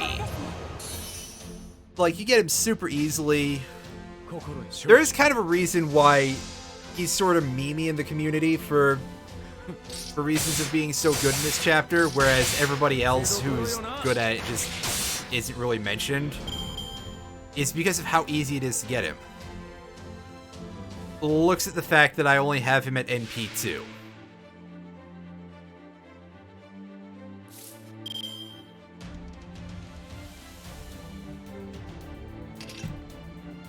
Let's get our extra 5 crits here.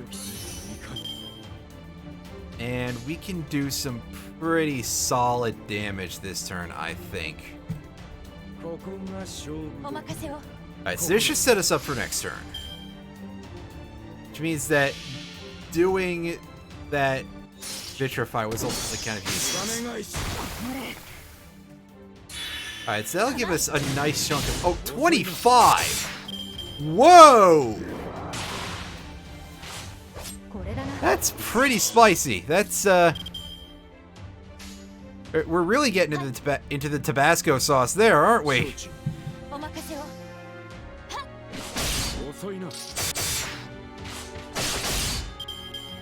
Unfortunately, damaging Atalanta here is kinda hard.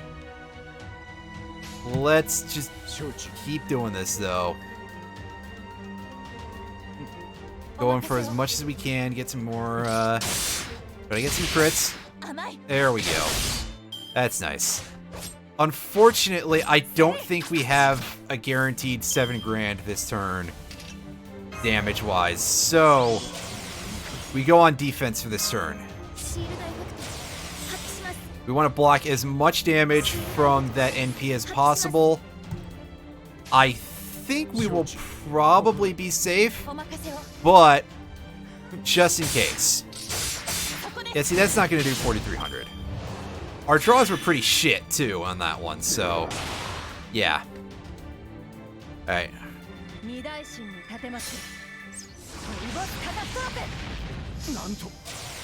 Yeah, see, that hit everybody, and it still did a pretty good chunk of damage to somebody who resists. Somebody who resists that. Wow, that's kind of mean. Also, I forgot that I can use that to weaken it. That was not my cleverest move. I'll say that for free.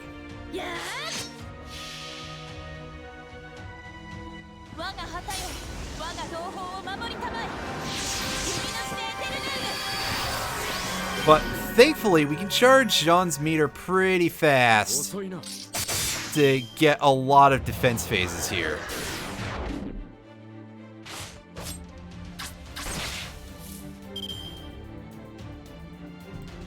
Unfortunately, also, the enemy's the enemy's timing here on their attacks is kind of staggered. So that's not great, but I think we might be able to take this one out here. There we go. Get out of here. And that should take care of Atalanta here. Get wrecked. We've got just one enemy left. That could not have gone better. Couldn't ask for it to happen with a better person. And we've got crits to make really sure that we get the kill here. We shouldn't need the help, but just in case we did. There we go. All right. Get us some experience. Get a little archer statue. That's nice. I think we actually still needed a couple of those for Emiya Altar once we get him to level 40. But we will find out once we get there.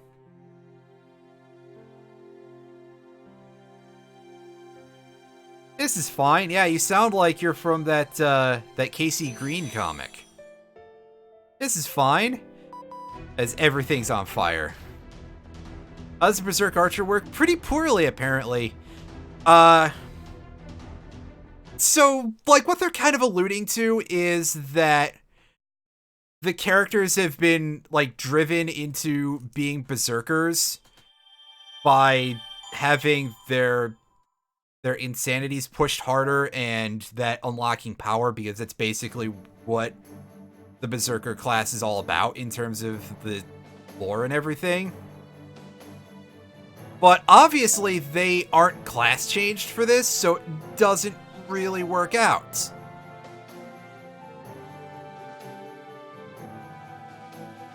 I'm gonna have a quick look at a couple of things, actually. Let me back up here. Oh, we actually have enough points that we can go grab a couple of freebies there. Let's have a quick look at... That's not the right... I'm not in the right option. Why do you guys let me do this? Oh, right. It's not your fault. Alright, so material for Emiya Altar. We're actually good. We can limit break him once we hit 40 of those. That's not what I wanted to do. I could click on the card again to fix that. Also, I don't know if I've ever noticed this, but yeah, you can't select Mosh. Her stuff is all story locked. So we won't worry about that for a while. Let's have a look at this guy. Oh my god, my throat. Stop it, please. I'll get a drink of water in a second, I guess. Yeah, we only have 2 of these. Oh, somebody else just went live on Twitch. Okay. Thank you, Twitch app. And we can see that there is no way for us to put that on like a tracker or anything, which is unfortunate. We'd have to do all that by hand. I don't like that. That's a thing. We're gonna throw a little bit of leveling to a couple of characters here. Let's go ahead and boost Hector some more. We'll give him all these Lancer exclusive experience cards. Actually, real quick, let me lock that, and now we do this.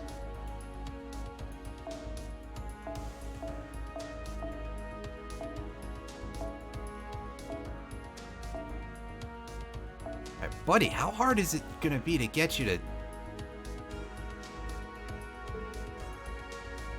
Okay, he's at 27. I thought he was at 28. My bad. That's still kind of a lot to feed him.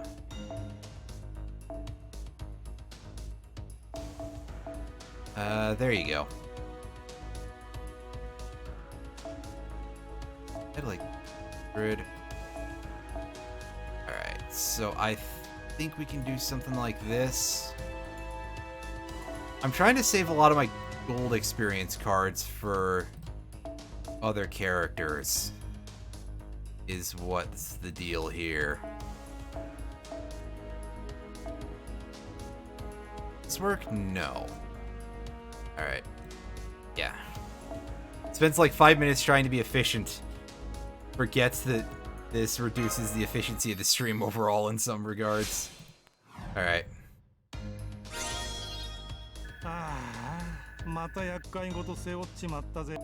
Your silly looking face there, buddy. And let's go ahead and break his level cap. Alright.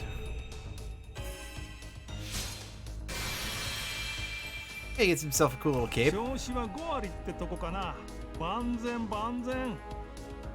And we get ourselves a nice new skill. That is pretty good.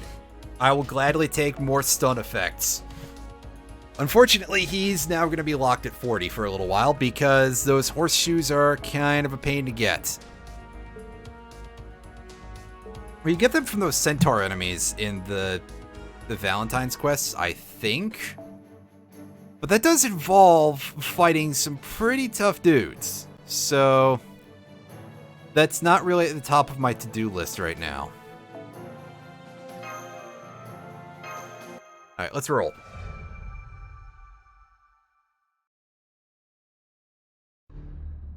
I've got a feeling, unfortunately, that we will not be finishing this today.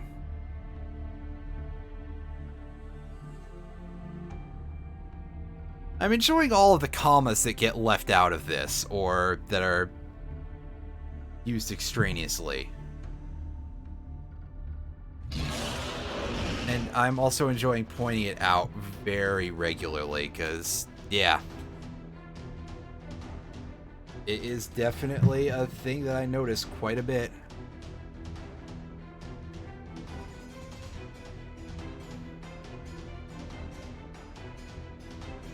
Yeah, we get it. I think Siegfried just punched it. Nope. Gita Ray is over here doing work. This is the good version of him, so he's throwing everything we've got at him.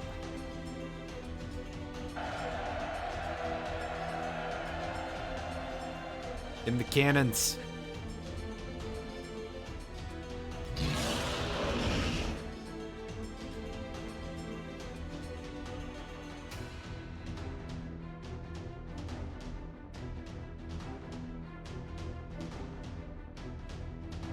Alright, Siegfried, go ahead and punch that dragon in the face.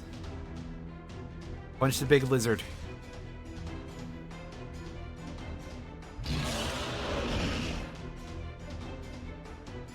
It's either that or he gets eaten, I don't know.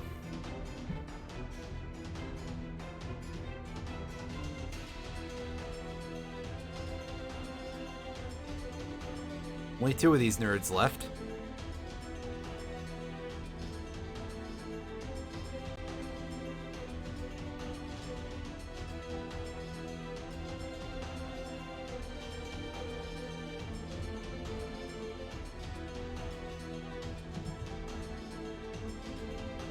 Alright. Let's go.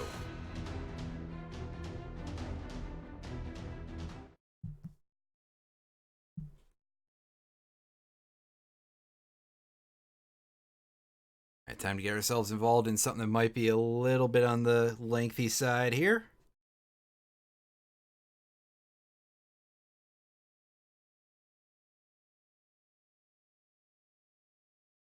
Although I suppose we don't really know until we see. Maybe it's got to load a lot of content. Alright. I'm going to go with probably not then, but we'll see. Get our buff on and do this.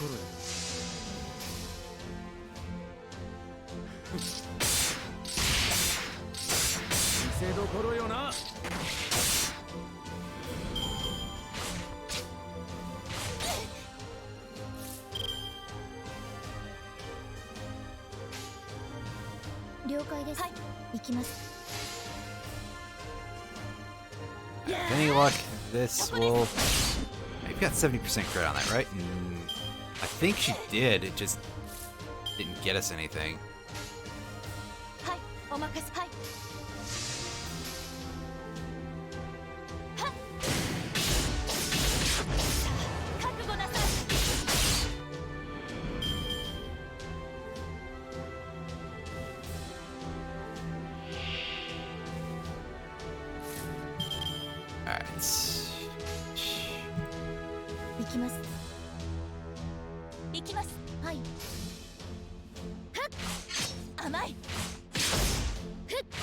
Oh, that's disappointing.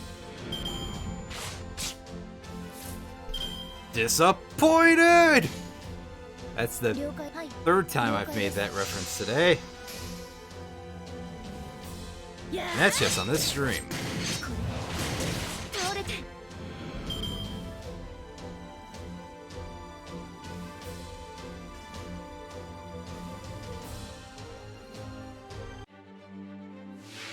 Alright, we got Lancer and Saber here again. We're going to spend all of our effort here taking down the Berserker as quickly as possible.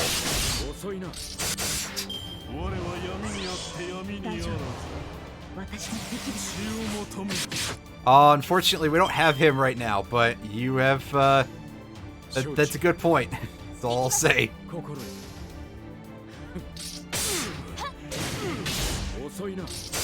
Oh wow, his defense is fucking huge when he does that buff. I didn't notice that he got so much out of that. Wow. We may have to temporarily change our strategy then. And that means we are distributing our damage a little better here. Did you know that there's a category for this on speedrun.com? Can you imagine for a moment how much RNG would be involved in that? Holy shit, dude. Is that necessary? Is that, like... That's not a thing. Come on, man. That's what I said before about enemies being able to spam their skills with impunity. That, like, look at this disgusting shit. He filled up his entire meter in, like, one turn, basically. That is not something they should be allowed to do on any level, like, at all.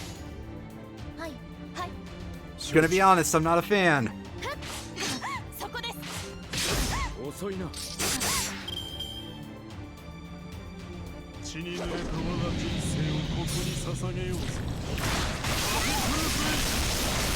As we just straight up ignore his shit. Fuck you, dude. Not having it. Alright. So... we at least can get some more invincibility on the go here.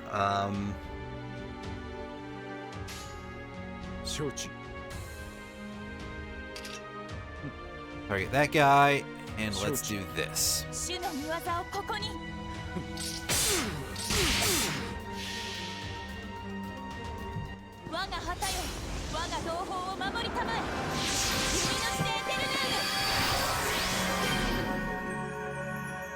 Alright.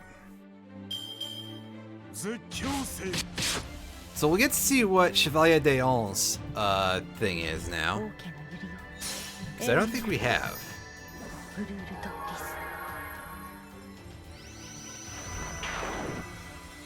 Oh, those debuffs. I don't like it. No, sir, I don't like it. And even more unfortunately, we have no bonus damage this turn, but we really need to get old Vladimir back there off the field because he hits like a truck. Especially if our whole team is defense down. Defense down. Defensed down. Words. Hello there, Lee29. How is it going?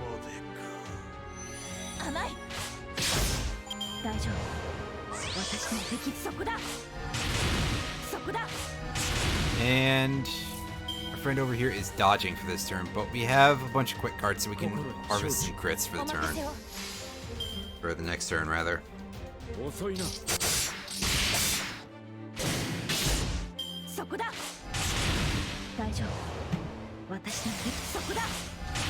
Some suggestions just...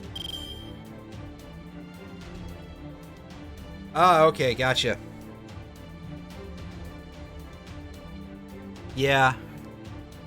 I did a reasonable chunk of the event over on my main. And by that, I mean I've gotten 3 of the CEs from the shop already. So that's at least some semblance of progress. And again with this, wow, this is quite the battle of attrition we're dealing with here. Your name, bro? Oh, come on. Oh, come on. We'll heal Jean because she's probably our most important unit here by a reasonable margin.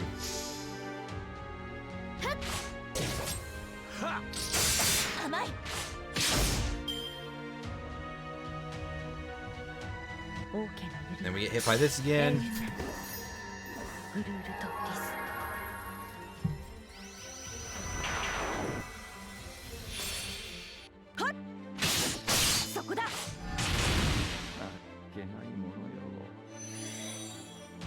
Oh, okay. Gotcha. Alright, so we got that divine protection from arrows immediately. And find out that guy enters and draws no cards. Way to go there, Ku. You're making me real happy I'm doing this. Real happy I'm using this guy. This wasn't a mistake or anything. I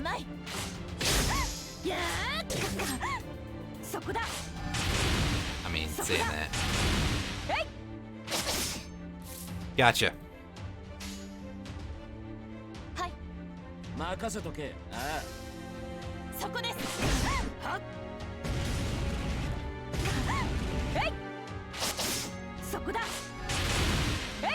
Ooh, that's 6 HP. That is pretty close save there. I'm going to... Oh, okay. Well, that will definitely happen because your Fuma Kotaro is probably at 5. So, yeah. You would have to sit there trying to draw a lot of copies of her to get anywhere near that. Like, most of her strength would come from her skills and from raw stats at that point. I know I'm sitting over here talking about having to draw more to actually get to a higher level for a character, and I'm intentionally using Caster Ku in this playthrough, who's story locked because for some reason they never decided to put the story locked characters into the friend point gacha even after you unlock them. I don't know why they do that, but I mean, I kind of like him a little bit. He's cool.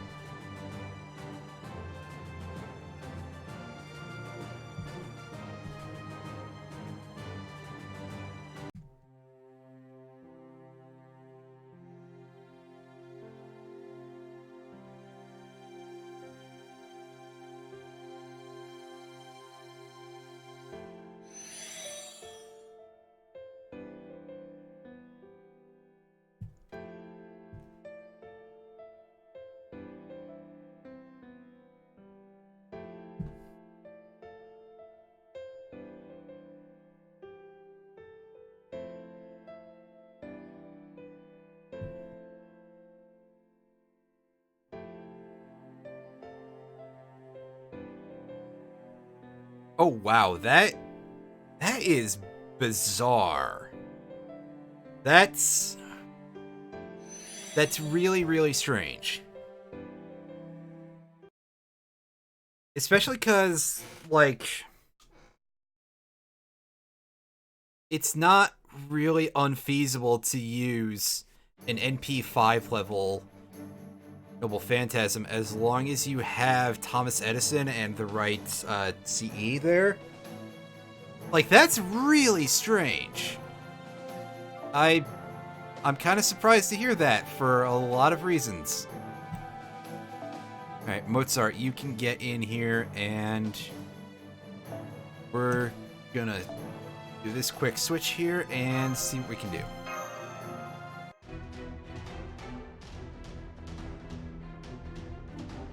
Alright, so we got a shadowy version of Mr. Sanson here.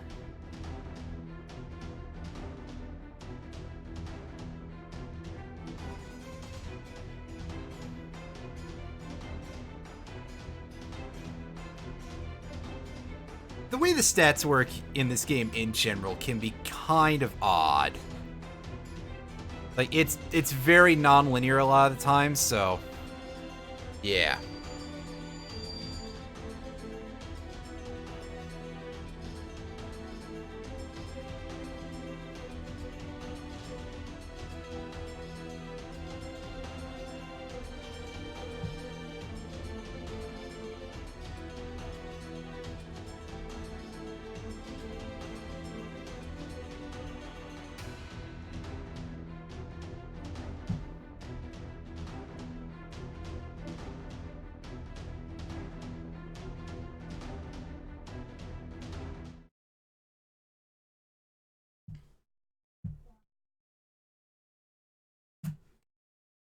All right.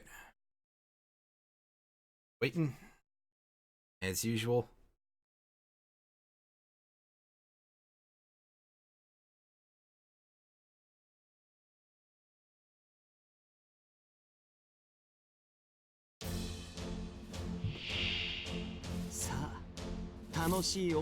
Alright. Put on our dodges immediately. Debuff. Oh yeah, that's decreases servants big attack damage.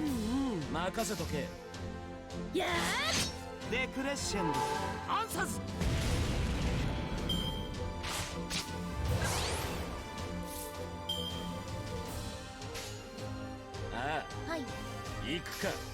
let's do this.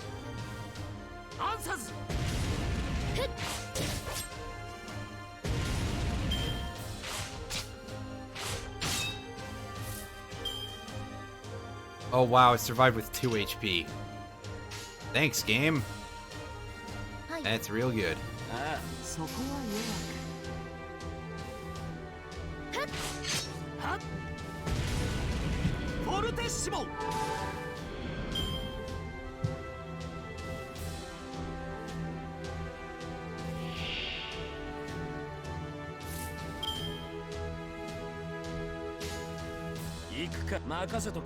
I'll let everybody get a little bit of charge here.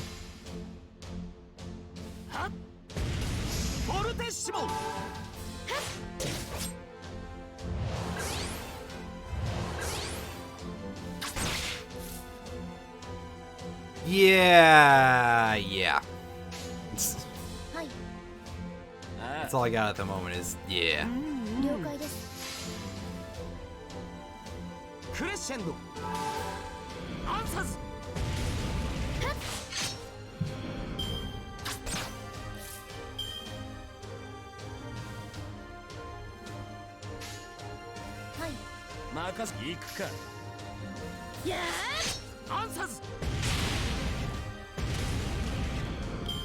He's someone Sansol is the favorite of somebody I know, like, reasonably well.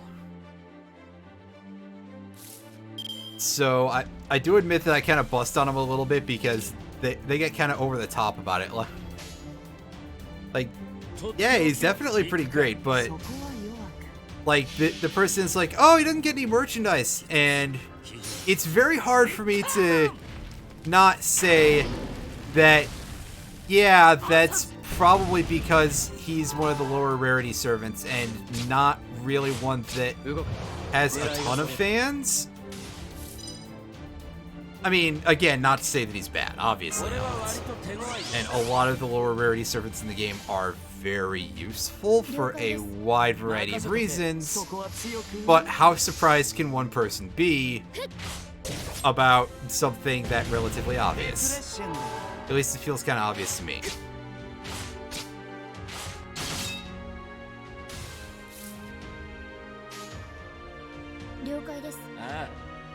Right, let's keep going here.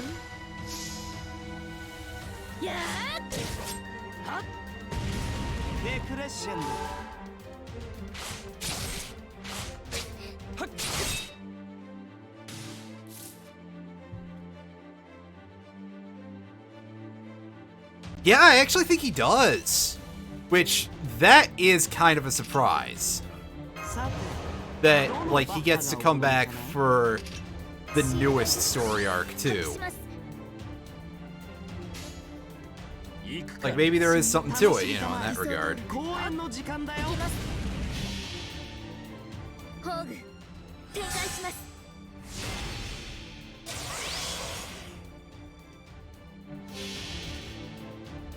聞くがいい。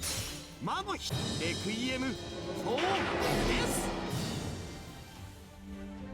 Yeah, I mean, it's understandable if they do. I mean, he's quite playable in that regard. ラモールエスポは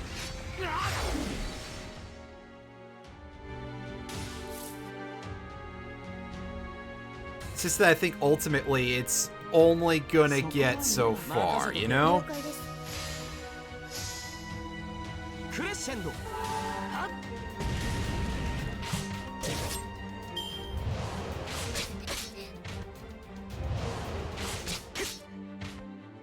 静か。 Alright, so we get all of those skeletons out of here. And, そこは強く。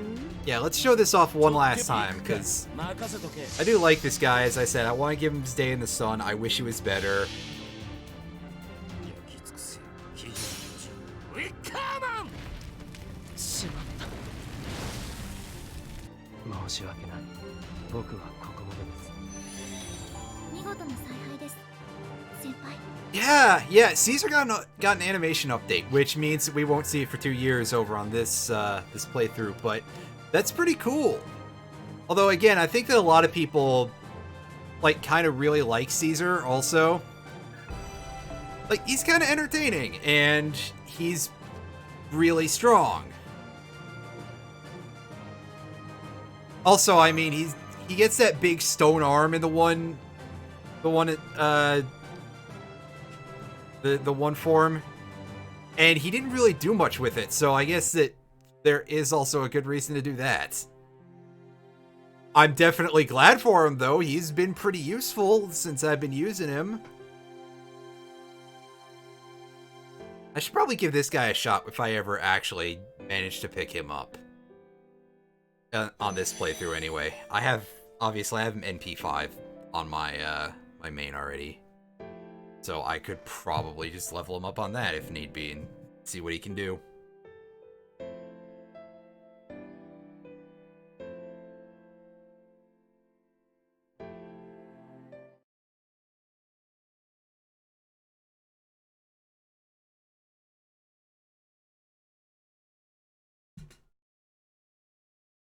Blackbeard can do a surprising amount of stuff, yeah. He is, like, remarkably good. It's easy to make fun of him, but he's pretty solid. Yeah, not to be argued with. Alright, let's do a quick switch around here. You come up to the front. And we'll switch you out for Hector. Actually, yeah. Just making sure my brain wasn't playing too many tricks on him. On me, whatever.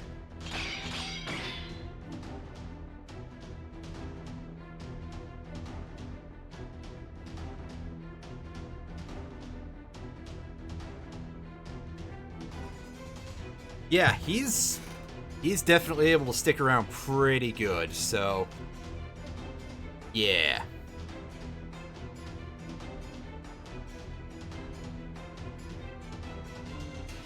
Really not to be trifled with, that guy.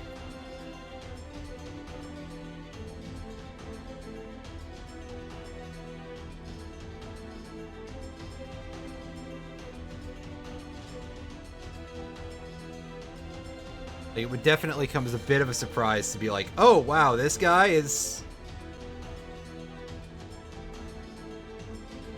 Especially because, you know, his representation in the story. Well, it's a lot funnier to people in Japan. Over here in North America, I only know about North America. I don't really know about the rest of the English-speaking world, but he's kind of considered a little bit grating. But, you know, if it works, it works, and usually it does.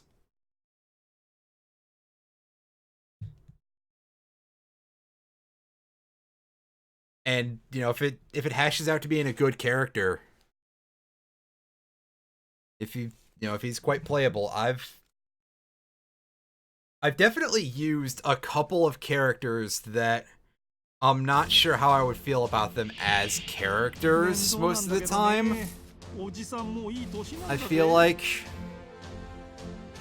but when you do this, 了解です。 了解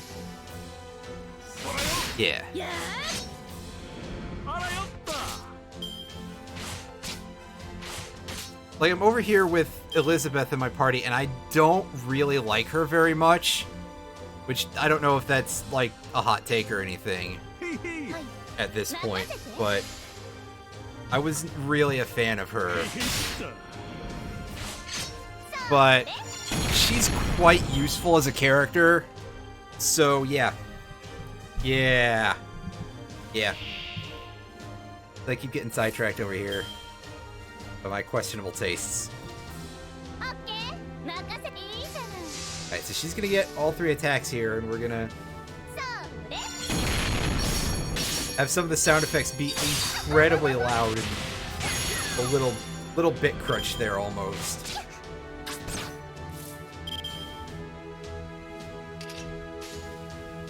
オッケー。はいよ 了解です。 We should be able to get rid of this skeleton at least. Oh! Yeah, especially if Elizabeth is going to put the skeleton to 6 health. I feel like I'm seeing a lot of instances of enemies just surviving at オッケー。 very low health. 了解 よけちゃダメ。 Like, comically low health. Okay, give me a couple of crits for this turn, which is gonna probably suck a little bit. Yeah, because we've got Carmilla and we've got 2 of these reasonably higher level wyverns here. 恋のビート、ドラゴンスキル。 Alright, いいじゃない。 let's see what we can do here. はいよ This is not gonna be the nicest thing to deal with here. But we're trying, we're あら trying. よった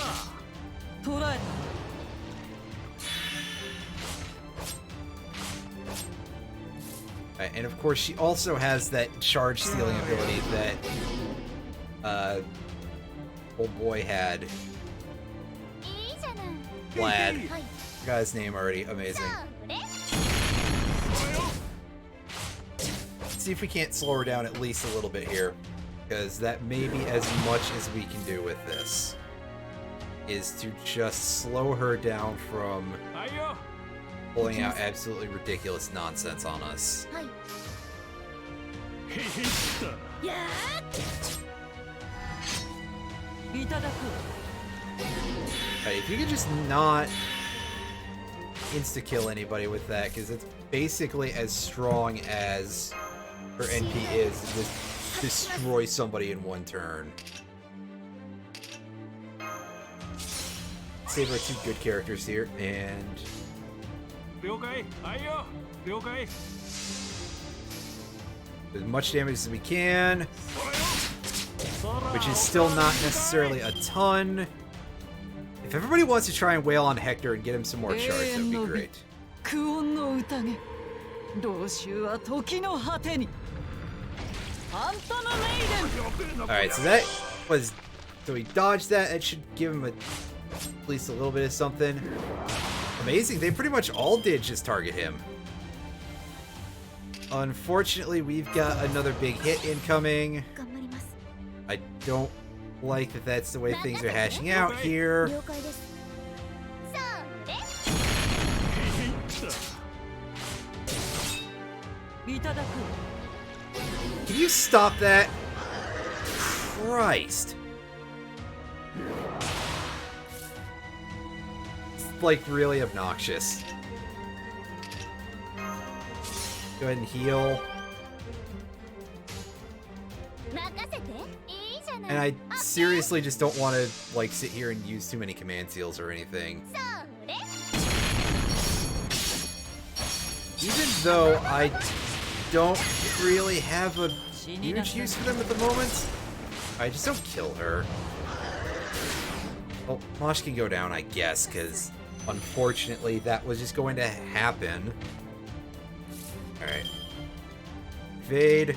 俺は割と手強いぜ。 Buff. Buff. やれやれ And be disappointed by the fact that I don't have 私の歌声 a second second buster card there to make sure that I deal even more damage with this. But this will do. バートリ LJ ヘッ Is that gonna kill all of that? No, not even close. なんで I couldn't keep track of how many numbers were going up because there were too many. Alright. Yeah, good job staying alive there, Hector. Let's throw that up, and we are almost done with this fight. やれやれ了解 It feels like it's gone on forever. I say this like during the Da Vinci event, I wasn't doing 20 turn or so fights to grind out against the one battle that was, like, all classes. Because I was just using an art stall team to do it. 俺の魔術は Because that's a good way to make sure that I don't lose. But there we go. That was kind of tough.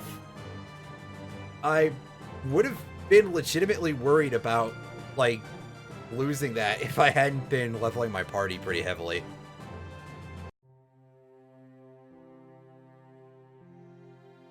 It's definitely the mill tank of this part of the story.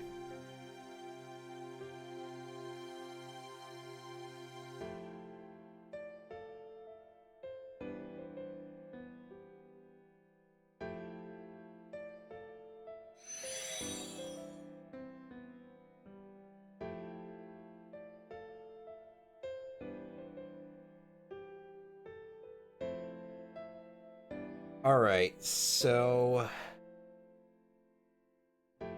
I am sitting here trying to remember how much is left of Shelter's party at this point. I think we've got pretty much everybody who's not what's his face. Cheetah Ray. I'm pretty sure he's the last dude we gotta deal with here. Switch and switch. 7. If I remove that, that gives me enough space to throw in my other arts buff onto Edgemia here. Let's get ourselves rolling against the big old dragon. Big lizard.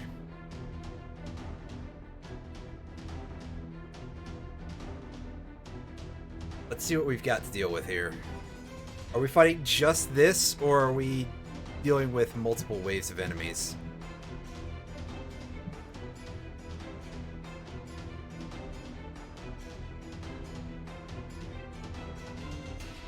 I feel like this is not the time to tell us this, Siegfried, but you know.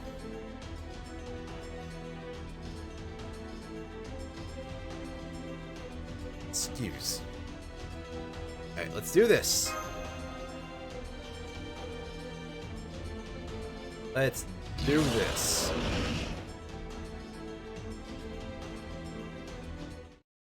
Alright.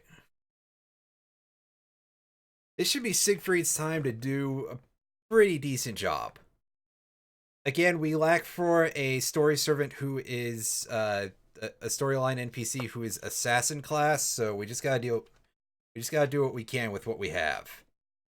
And I am trying to use relatively few friend supports outside of places where there are no story servants. Alright, so we've got these guys to deal with first. We got these chuckleheads.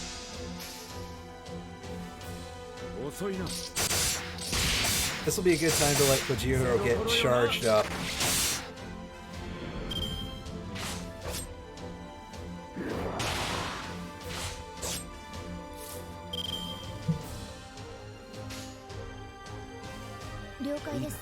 Yes.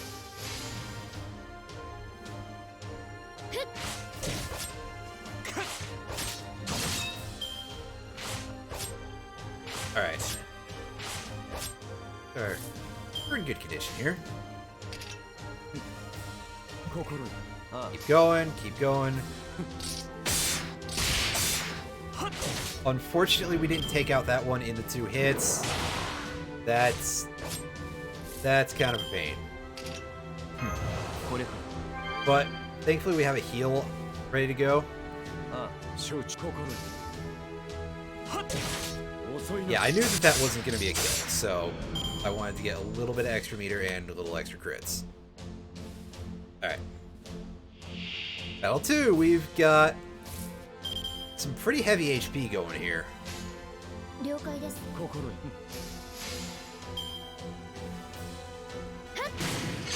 遅いな We're trying to conserve Siegfried's buff for once we get to the boss, which, you know, it's pretty obvious what that's going to be. So, よし yeah. いいだ Going, keep going, keep going.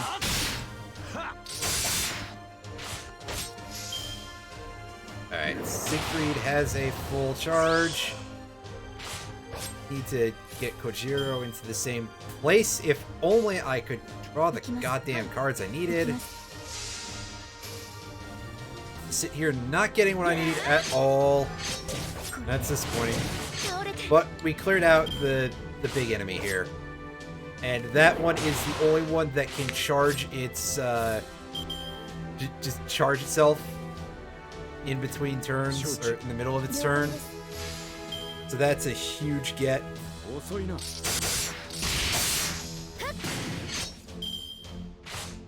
Alright. Give me Kojiro's Buster card. There we go. Alright, so we can take down this one in one turn. Okay, quite sure of it. Oh, yeah, with all 3 of my main attack cards being crits, absolutely. I didn't know that that was going to happen, otherwise I would have divvied up my damage a little better. 承知 了解です。 Alright. So we should be in a pretty good position here to really, really fuck up Fafnir once this fight starts out. Yeah, 52k health is kind of scary, but I think we're going to be in an okay position. これか Alright, let's get a look at your thing. Alright, Balmung. Buster deals heavy special attack to dragon enemies. Alright. Unfortunately, it's a target all, so our damage is going to be a little bit down from what I would like. But I will accept this nonetheless. Boost him. I'm sure that we're gonna 行くぞ get quite a bit out of this. Alright. A 1 turn is probably not possible here, but we're trying. 邪悪なる竜は失墜し世界は今落葉に至るバルムック Yeah, only 1 hit there for 18 grand. That's a little worrying. 金返し Oh, that's pretty good. Wow, he's doing more damage than Siegfried is. Amazing. Way to go. And I think Siegfried is, like, designed specifically to do this. And yet, he can't even get it up properly for this enemy. But we're gonna do what we can. A free crit on this turn is pretty nice. I don't think we're gonna need that dodge, actually, from Kojiro, but oh, never mind. Yeah, we do. And wow. Good thing I have people in reserve, even though I don't need them, but if I did, wow, this would not be a great time for anybody. Alright. Emiya, this one's yours. Get him! That's right. Amazing, Siegfried. We didn't even need you. Good job. Good work, buddy. You're really, really showing us why people make fun of you.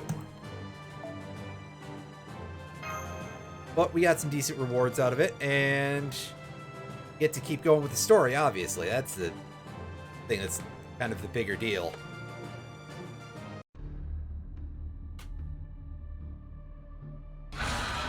Put that down so that way you don't hear me on the mic when I'm doing shit with my hands. This is why I need to be playing a game that uses a controller.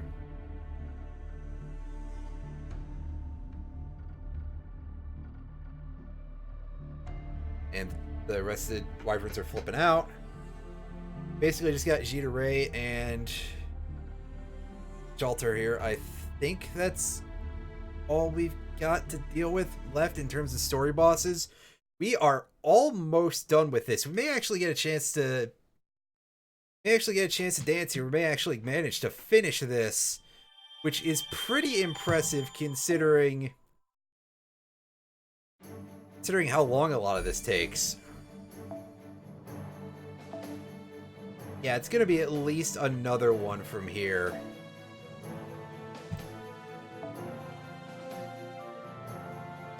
Okay, there we go. We're knocking this guy down here. You're pretty already. So let's put Kojiro back in here and take away that projection card because you don't need it, sir. Let's go ahead and let us roll.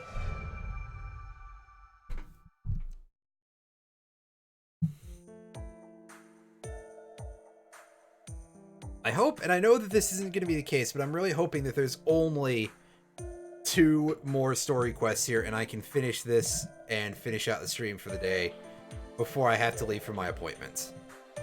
That would be pretty great.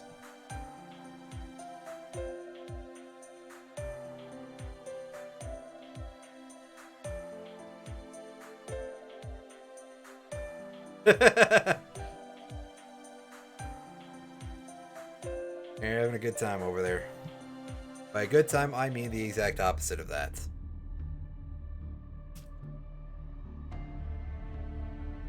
Alright, so they're gonna call in for some backup here.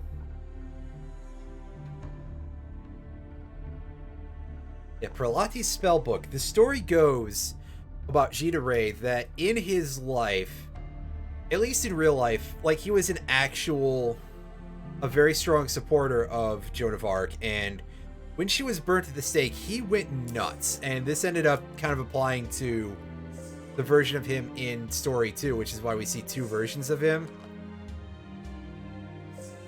And he got involved with like some sorcerers and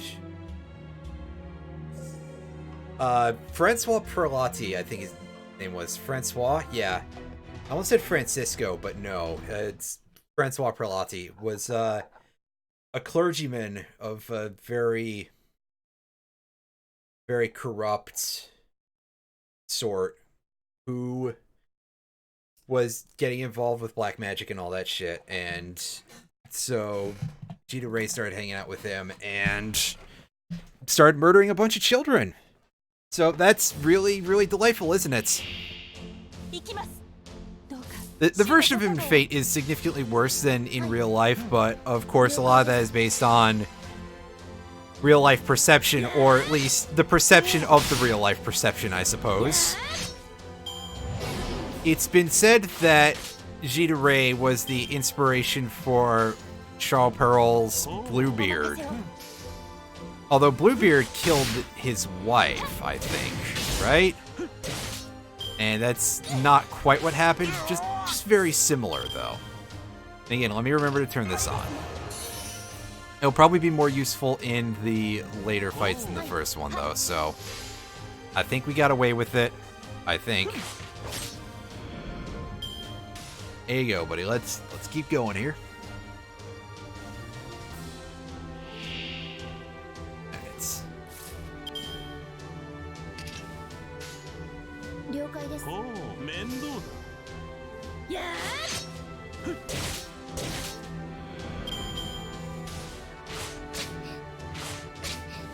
Let's keep this rolling.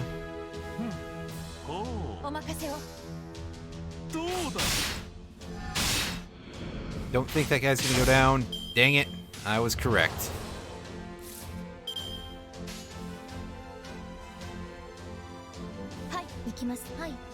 Alright, let's roll. Keep going. Keep going. What do we get in this last fight here? Just more generic dudes. Yep. And even one with 13k, that's pretty beef. お任せを。 Oh, what the hell did I just... Yeah, I just accidentally opened the screenshot folder, didn't I? 甘い。 Alright, どうだ it's fine. This is fine. Oh. 行きます。おお面倒だ 甘い。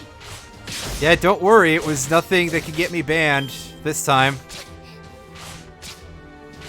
I love having to do this with a display capture. Thanks so much for being so functional, OBS. And annoying me slightly at every turn. At least it's only slight. And they are spreading a lot of poison. They're trying really hard, I'll say that. 面倒だやれやれこの Alright, 私に先 let's 陣を切れと go は in. な We might be able to get all three of these guys. Probably not actually seeing that. But again, not for not trying. 私はならば次は黒ケアボー Hey, look at him go. ス実に実に Oh, wow. Got them all in one. Nice work, buddy. でも油断なさらぬように。 See, I told you, he's pretty good. Like, you might not think so just by looking at him, but he is surprisingly really solid. Fuck, I got about an hour.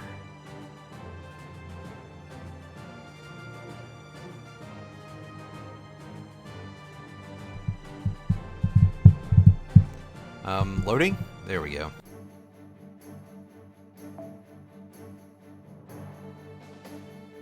Alright. I'm not going to take Kyohime for this. I'm going to do this, and... Should I load out around a little bit? Direction, there we go. So we have enough that we can give that out. Okay. Alright, let's go. Surprisingly solid, Kappa. Yeah, I know. Oh, here's this guy.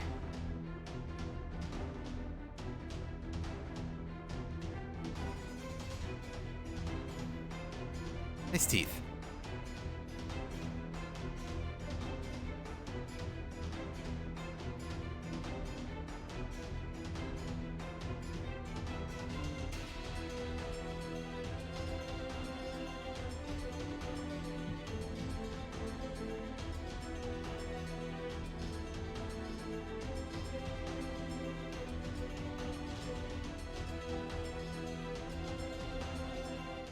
It's okay. He's just gonna throw a bunch of wrong class enemies at us that we're gonna pretty much demolish. He thinks he's cool. He's nothing. He's just a clown. He's just the Joker. そ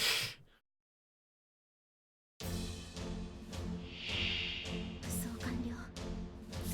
行きます、先輩。ではこれを。 And we're also gonna get this really terrible hand to start with that is not conducive to taking out multiple enemies.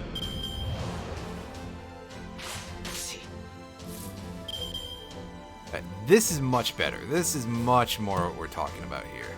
了解です。 忙しい Plus, it provides us with a nice charge. Man, he is really going with that charge. Wow. He's doing a good job. I definitely enjoy Samimiya Alter, which I think I've made quite clear in the past. お 忙しい 任せを。 Alright, つまらん pull him over. そこです。 Getting in there with his Final Fantasy style gunblades. Except they're like the opposite. That's not how gunblades work in Final Fantasy, jeez. ああ行きます。行きます。 こ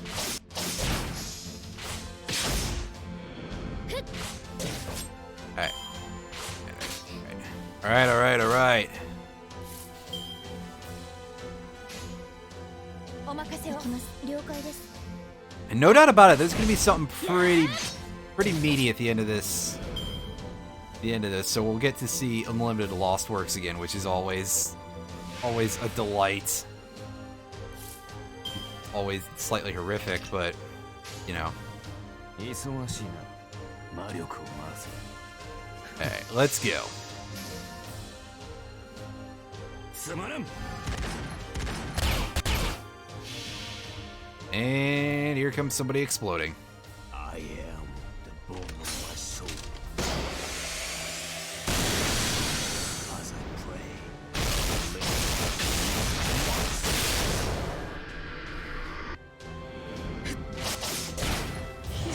Yeah, that was definitely a little unnecessary, but if it works, it works.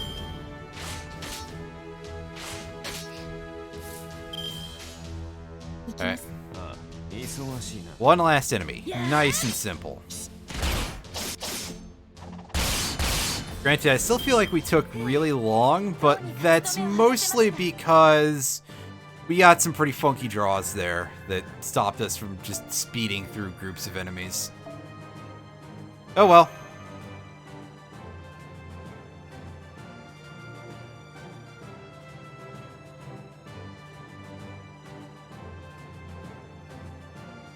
A little bit of load time.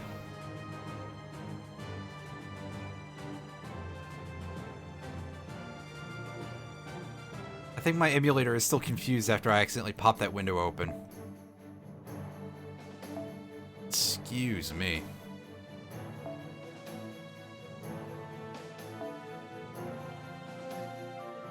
And maybe it's just from how long this has been going. I'm gonna assume that that's the case, that it's just like my computer's like, you've been doing this for a while. We haven't cleared everything out of our memory yet, but we've cleared the things that you would want in your memory. Oh, we got more Dagrons. Apparently the halls are too narrow for them, but it seems like the game is just gonna make do and let us do this.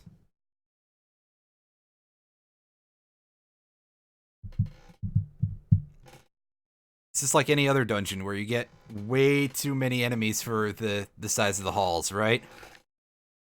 It's just like the Magitech factory. 戦闘です。 Except not. 指示を。承知。はい。やー。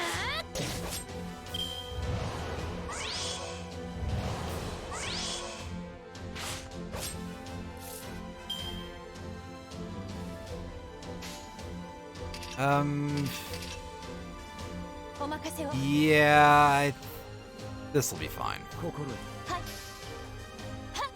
Oh, nice crit. 遅いな。 That's more than fine then. That's pretty great. Pretty great RNG. Pretty solid. はい。承知。心得。甘い。遅いな。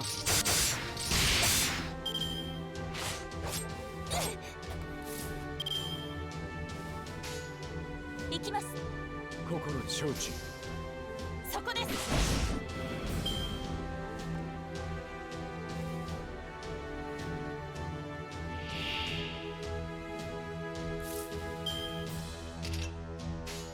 行きます。はい。ふっ。遅いな。甘い。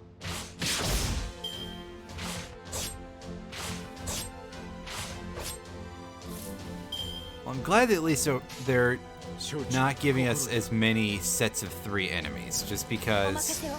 that's kind of a lot of HP, which does really make this part of the game very draining. That it's a lot of repetitive fights like that of just, oh, here's the same enemies over and over.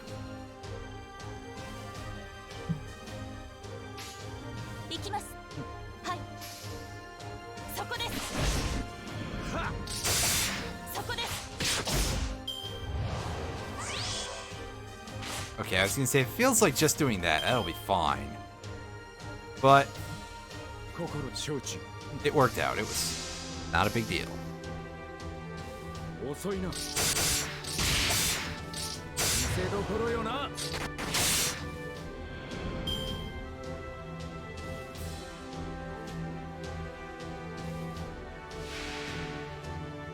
Oh, now they're pulling out the set of 3 here. Great. 行きます 心 It's my favorite lineup of enemies here. 遅いな Well, at the very least, we can take out the one in the back before it suddenly fills up a meter and just demolishes somebody. Go with defense boost. 頑張ります行きますはいはっやー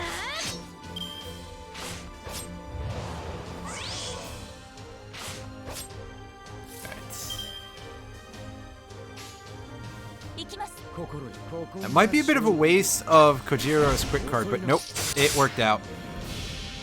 This, however, is not being wasted. お願いし Just eliminates an enemy entirely. Good enough for me. 心よはいお任せを Very nice. Oh, that crit was unexpected, 一年騎士 but always appreciated. 人の身と侮る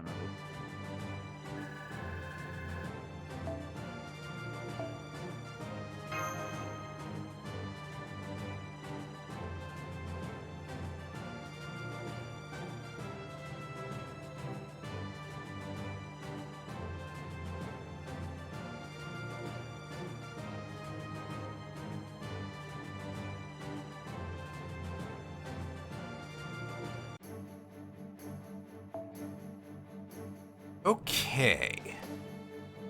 This'll be interesting. We've got a bit of lineup realignment to do here. You in there. I think this is what we're going to want to do. Because I'm pretty sure that how this is going to hash out is we're going to deal with a couple more dragons and have Jidare at the end here.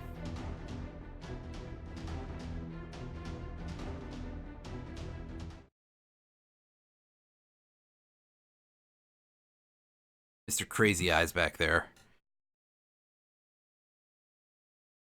He's, I don't know if any of you have seen that GIF from when he was in the Fate Zero anime. It's just his eyes just kind of, the pupils just kind of spinning slowly around the edge and they're out of place with each other. It's very silly looking. I mean, obviously that's a shoop, but it's still a really funny one. 行きます Let's do things this way. 行きます Charge up everybody as much as possible here. そこです At least for a moment, because... Yeah. はい心よ遅いな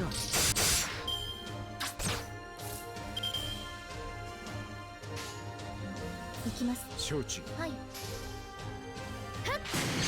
遅いな Definitely had the opportunity to, so we'll go for it. That kind of damage isn't a big deal. And in this mission, Kojiro is going to basically be there to be disposed at some point, I believe. 心よ Is yeah, at the end... at the end of this... Oh, nice job leaving him at 8 HP. Come on, buddy. Hear me talking shit. At the end of this, I think we just have Jidare, like, by himself. So, he's gonna be pretty useless. Outside of maybe dropping an NP for a decent chunk of damage, and, more importantly, crits. 行きます了解です Definitely out there dropping me to ride the snake. There's definitely 遅いな something like that going on here. Alright, game, show me potato salad. Yep. Got a decent chunk of health to him. これですね And as I say, not really a class that our front line is currently equipped to deal with right now. But it's a good thing we put Medusa in the back because she can come in as soon as we take somebody out here. If he'll just target the right person, which I don't think he will. 主の見業をここに承知。了解です Alright. Do this. 我が旗よ我が同胞を守りたま Which is kind of silly because I just realized, oh, that's not really the most useful use of my time here. But on the other hand, being able to... Wow, are you gonna do anything with that? What's that? No? Because you don't have any use for that? Wow, who would have thunk? ここが勝負ど Alright. That actually, that at least does let us get this off, so that's something. ころ。お願いし。この引っ張めが。 We get a decent chunk of crits. And by that, I mean we're at 26, 31 with the skill use for the next turn. I feel like I'm being trolled right now because, はい行きます like, 行きますそこで he should be able to do something, and yet he is just not. いかがかな。ほーら。 There we go. He actually used attacks 2 times in a turn. Good job, buddy. Good job. You actually remembered that you can attack. 行きます Cool.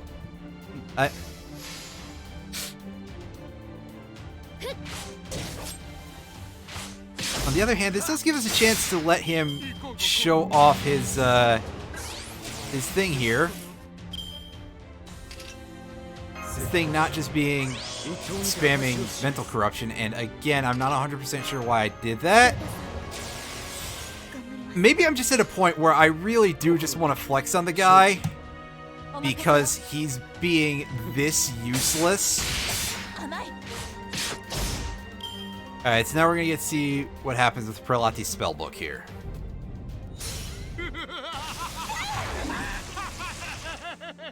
Funny colored tentacles, okay. And he just nerfed our attack. Okay, that's... Good job, buddy. You're really pretending to do things here. いかがかな。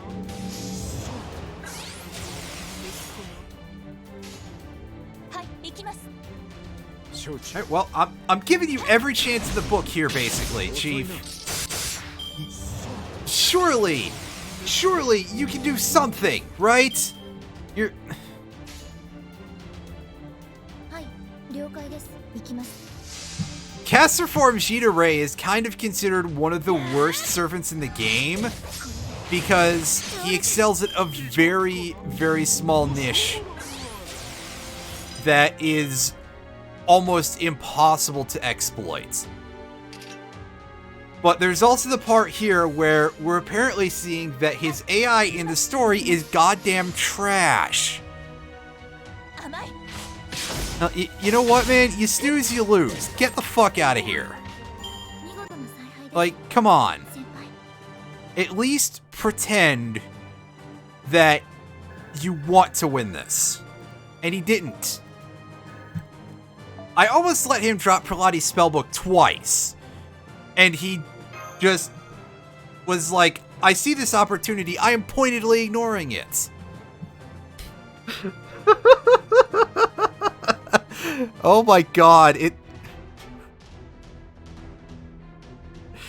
Jita Ray is just literally the fucking golem boss from Chrono Trigger. But by that, I mean the one that you fight on the Blackbird.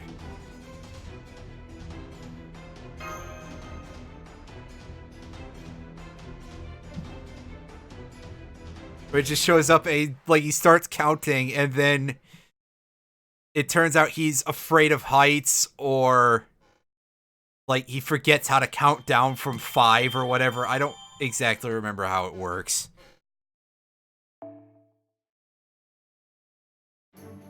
Alright, but here we are this is the big brass ring, folks. It's time for the last quest of this storyline. Finally, we are almost done, which means I'm going to get this done today. And soon we can move on to not France and fight enemies that aren't just goddamn dragons all the time.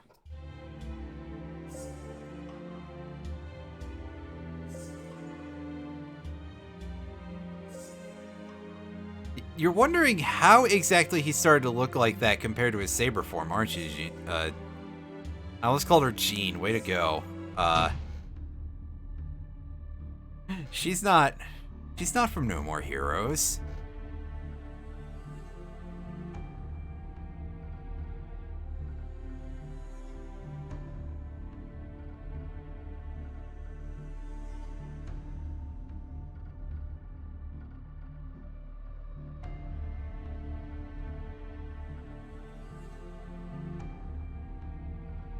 Oh, that seems like a pretty big question there. Yeah.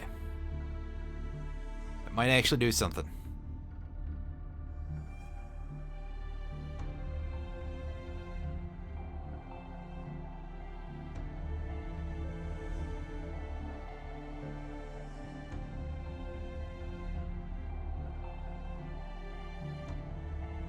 You just did the shouty, I don't know. It's a shouty. Emo teenager. Oh.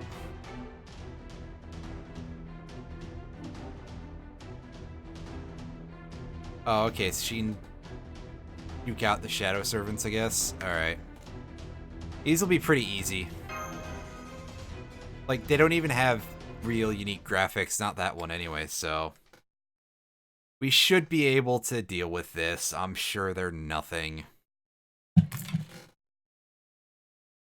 And I'm sure that at some point you guys are expecting me to like say that like I'm preparing you for, oh, I'm about to get demolished. There's still a chance for that to happen, but I'm pretty sure that we're fighting against something really easy here. Oh, we get some returning fellows here. We get shadow versions of Martha and Phantom here. Start with, so let's go in and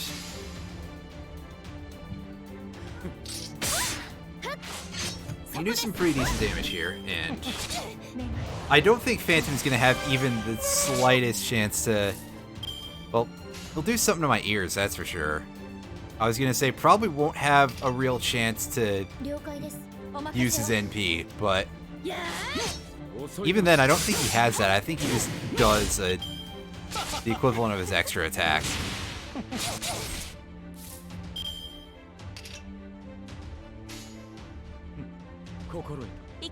Alright.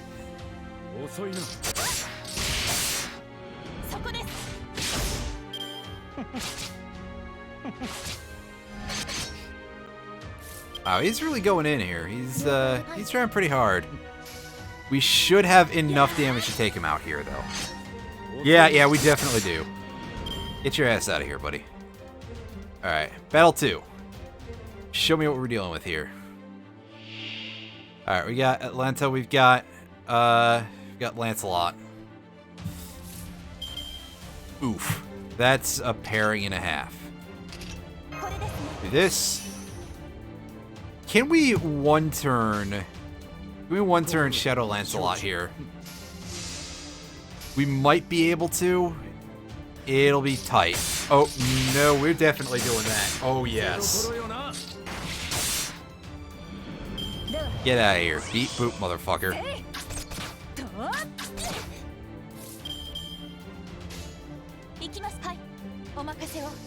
I don't think this will be a one-turn, but we can get pretty close. Yeah, with crits, it's going to be a one-turn. Never mind.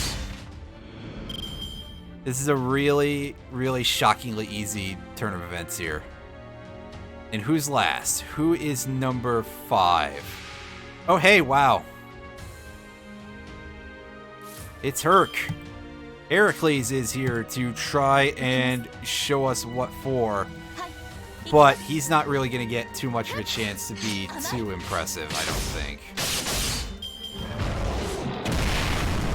Ooh, that's a big hit. Especially the eardrums. That's fucking loud, man. I don't know how hard that's coming in for you guys, but it's really making my ears shake a little bit. 行きますやー That's right, you go, Hector. さて終わった終わった。 As Lancers go, you're an okay dude. あとよろしく。 Hey, we even gained a bond level for him. Nice. Alright. And the low tier experience card. Cool. Cool. Very good. Alright. Load me in, come on. Quit choking me out here. The suspense is making me fall asleep. Okay, we've got some things going on here. We've got a ruler and rider enemies. So we are bringing in an Avenger if we can find one. We're gonna do something a little bit ironic here, I guess, by bringing in our own John Alter here. Alright, let's equip that. We are way over, but we're gonna go ahead and we're gonna take away that thing from him, even though he probably shouldn't have that anyway, but we're going in here. We're bringing the Lu Bu in because he's a berserker, and berserkers do get bonus damage against rulers. So early on, that was kind of your only way to deal with that. Back in the day, when the game first came out and when this story was first available, the Avenger class didn't exist in the game. So yeah, you couldn't actually get Jean Alter. You couldn't get this dark version of her. Well, not the one that we're using now from a support, but not the one that shows up in the story. You still can't get her, obviously, because she's just a palette swap. And not a particularly convincing one at that. We get different music for the end of this story arc. Nice.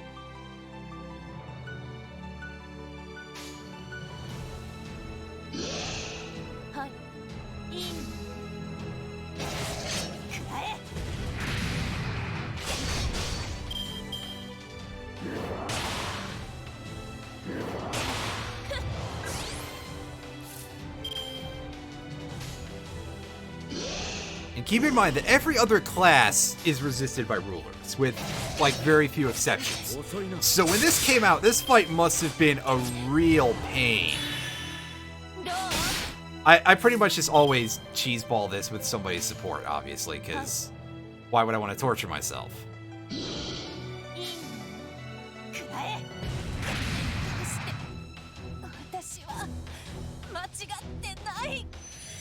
Oh, calm down.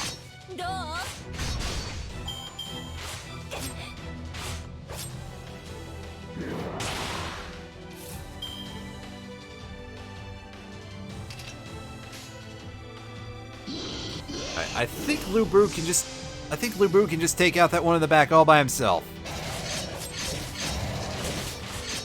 That's right. Really showing off the power of those big old head feather things that Lu Bu always has. Unfortunately, he died in the process. Dang. But he is, like, known as the game's biggest last cannon, basically. Alright, Kojiro, why don't you give this your all, buddy? That's right. Get that fucker out of here.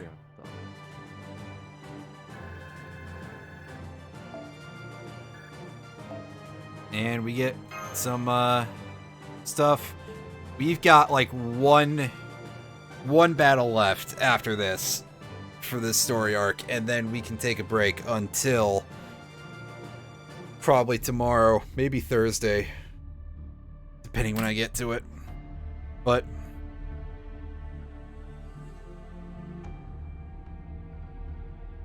more importantly, we get more talking,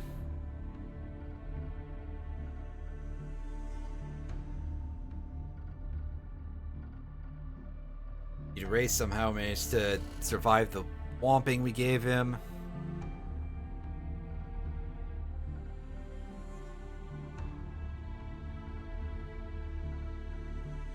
We're gonna deal with him later. By later, I mean like probably right now, I think. Oh, she died. Alright, quick, pick that up before the weirdo does. Unfortunately, we do not do that.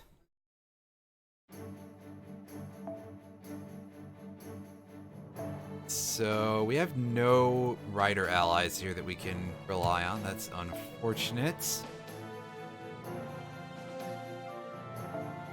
Just have what's in our party.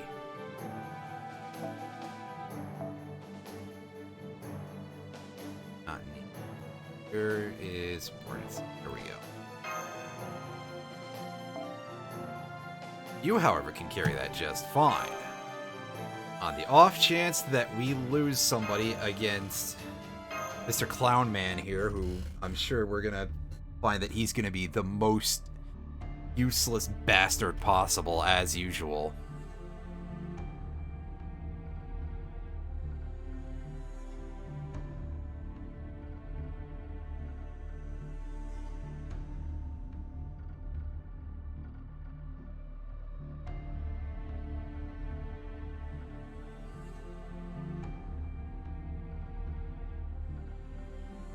Okay, gotcha. So she was basically non-existent.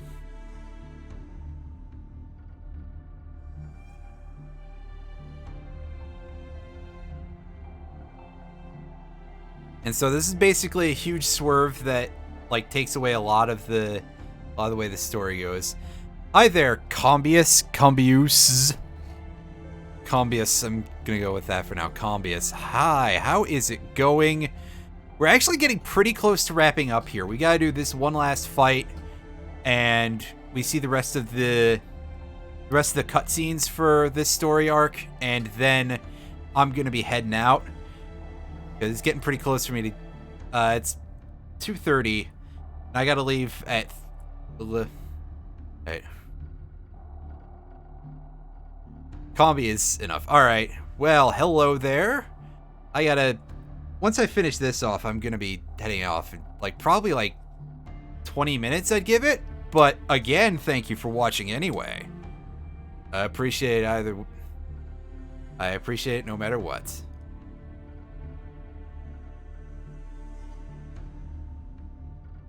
And yeah. Sorry about the timing, I guess.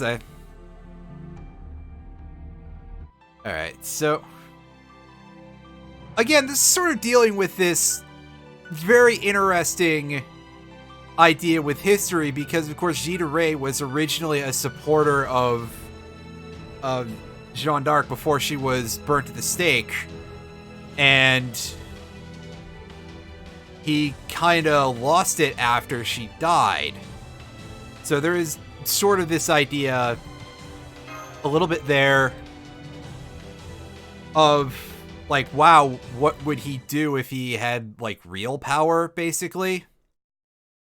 And wouldn't he hate the entire country of France for basically putting to death the person that he followed so strongly? Basically, what I'm saying is that this entire story arc is a cautionary tale about stan culture.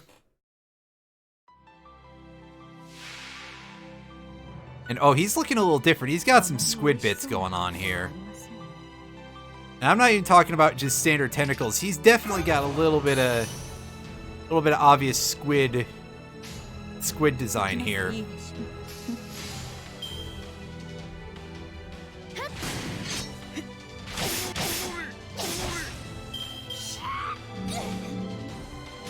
Make quite a noise.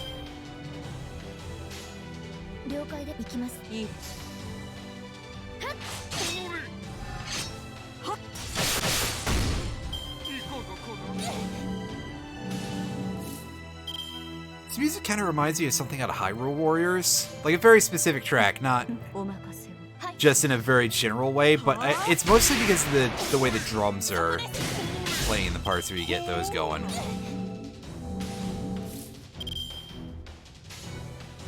お任せお任せを I'm pretty sure we're gonna do enough damage to this guy fast enough that there's no chance of him pulling out anything that could really screw us up too badly.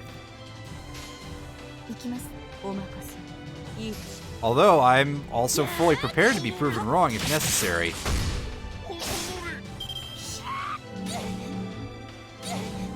Because Screechy over there doesn't have an ability to charge his meter, so he couldn't surprise us with that. はい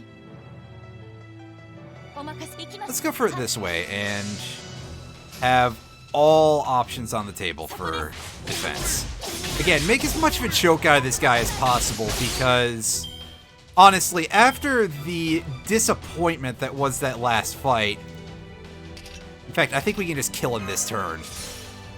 Yeah, it's not hard, but there is kind of a point where it's like, I expect at least some resistance. I completely rolled this guy earlier. 眠りなさい And, I mean, again, anybody is usable in any context if necessary, but apparently not this guy. The game really doesn't want us to think very highly of Ray caster form. At least this time he wasn't just spamming, oh, I'm gonna buff my debuff chances over and over and over and over when he had nothing that he could do with them.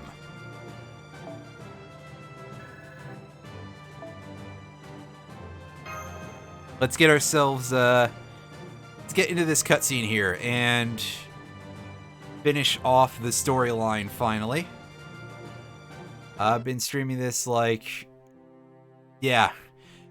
That's definitely true. I have seen like some of the tier lists. He is like the bottom of the pile, which is kind of amazing considering that, you know,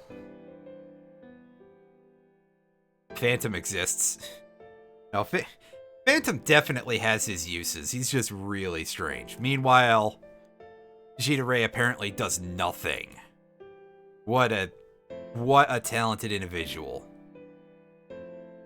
And by talented, I mean... Oh. I actually did fully expect him to get a chance to bust out Prelati's spellbook in that battle. But I saw that last hand on that turn 5 and was just like, okay, he's done. He's out of here. He's getting squished. And I would have let him do it, too. Would have given him just enough time to feel good about himself before he gets completely turned to dust. And yeah, we do get to see Elizabeth and Kiyohime in the next Singularity, I believe. Or is that the one after that we see them again? I do not remember.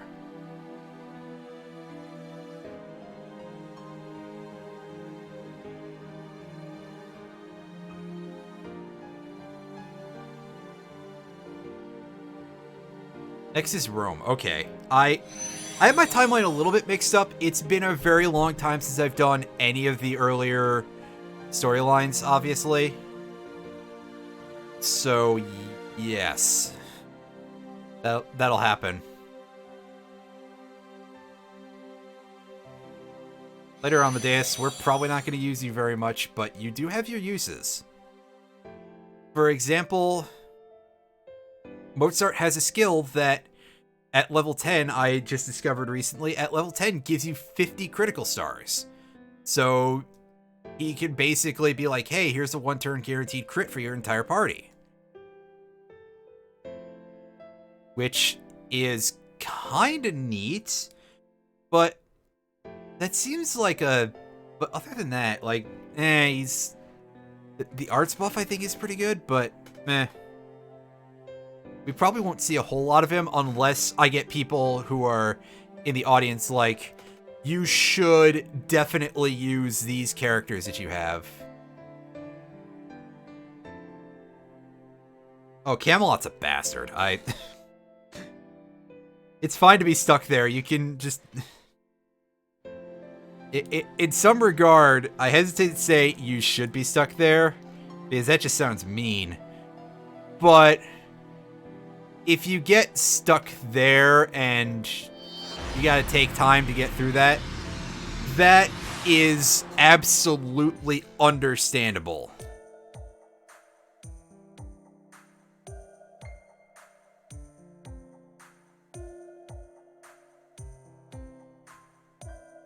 Yeah, we did pretty good for ourselves, considering what an absolute mess everything was looking like it was going to be there with this storyline.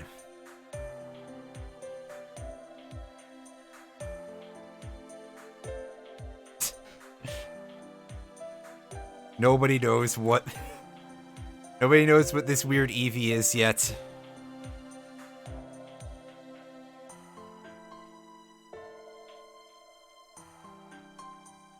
Hooray! We fixed something. Yeah, we never saw Lev. He's gonna be in the next story, and he's going to die there. Not by our hand or anything, but he is going to die in the next story, and he shows up. Yep. Oh, that's always a pain. Usually, the AI will see a guts trigger and just be like, okay, we're done for this turn. But there are times when the AI will just be like, nah, I actually changed my mind, kid. The same thing happens with enemies who taunt dying.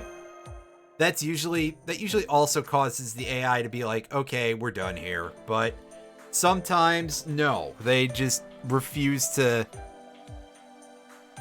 They refuse to let you manipulate the AI properly sometimes.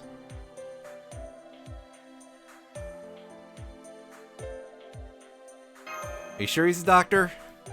He doesn't just play one on TV?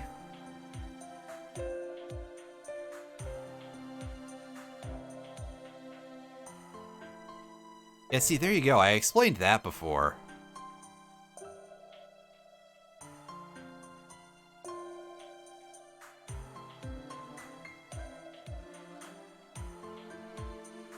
Yeah, they will absolutely do that.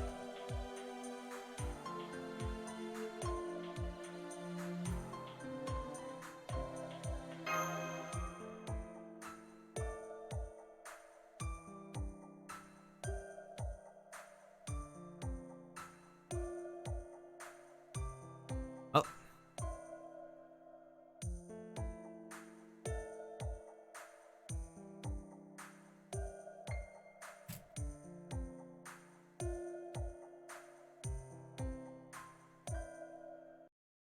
Still more to this? No, it faded out. The skip button disappeared. I think that is the full end of the story. Yep. Foundation restored. That is it. We have cleared the Orleans singularity. And as I've said before, I'll try and give little reviews of the storylines as far as they I didn't really do that very much for the early one because, again, kind of early, little short, little uncertain of itself. Oh, we got ourselves a nice reward there. I will pick that up in just a moment. But that, in my opinion, it definitely does some good things. Some of it is a little bit drawn out, but I like a lot of the ideas they were going for. Let's go ahead and pick up Kiyohime, who is a free silver tier berserker. We could have gotten her earlier if the friend point gacha had been nicer to us, but we did not, and that's okay. I'm probably not going to use her a lot.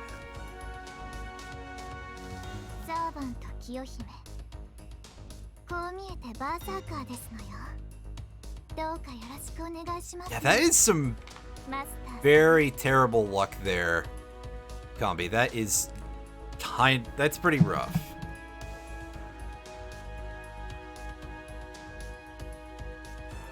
Alright, so She has EX rank Madness Enhancement, which gives her a lot of extra damage on her Buster cards.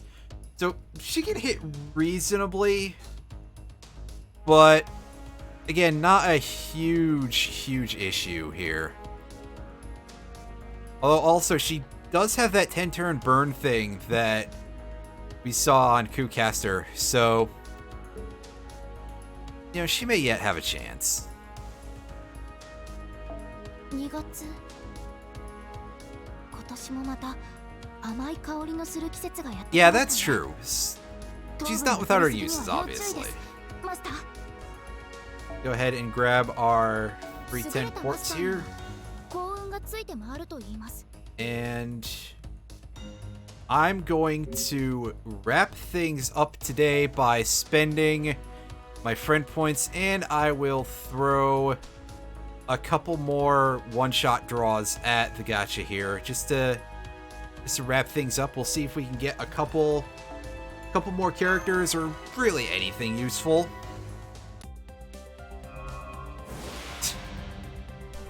Alright, what do we got? Robin Hood, very nice. Oh, he is a nice haul.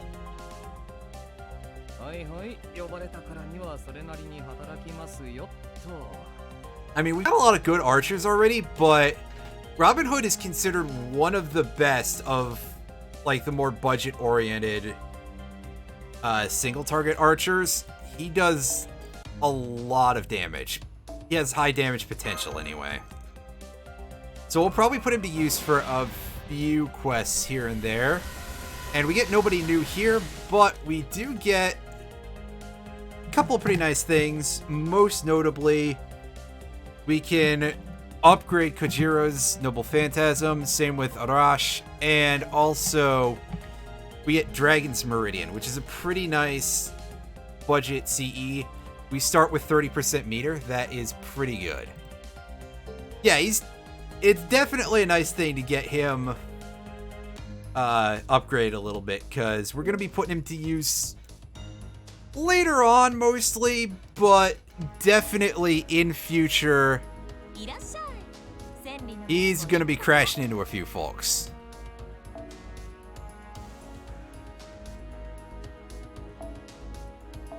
I'll put him up to 3. We're getting all right things with him.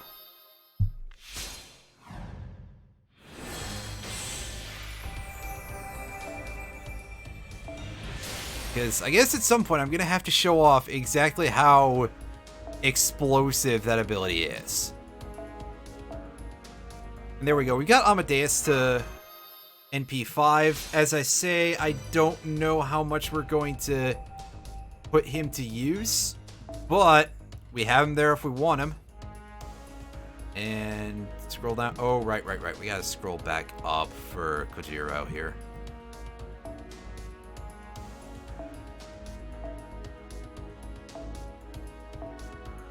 And there we go.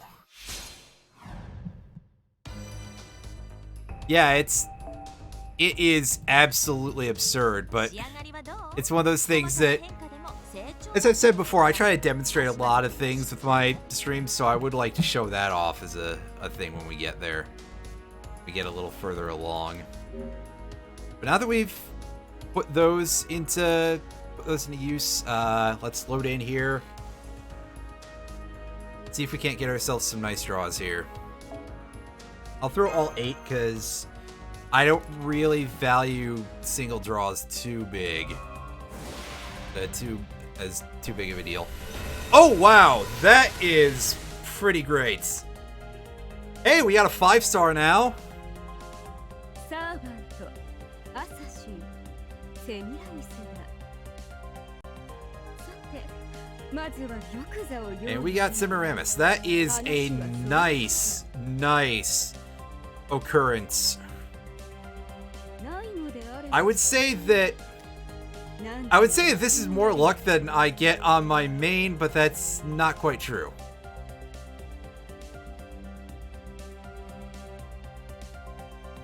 We got some interesting things going on here. Semiramis in story is designed as a character who's sort of 2-class, So she's got the presence concealment ability, but she also has territory creation and item construction, which respectively we've got the assassin ability and the caster ability here. Also, she gets an attack strength buff, which might make grinding out a lot of the might make grinding the event on this alt a lot easier.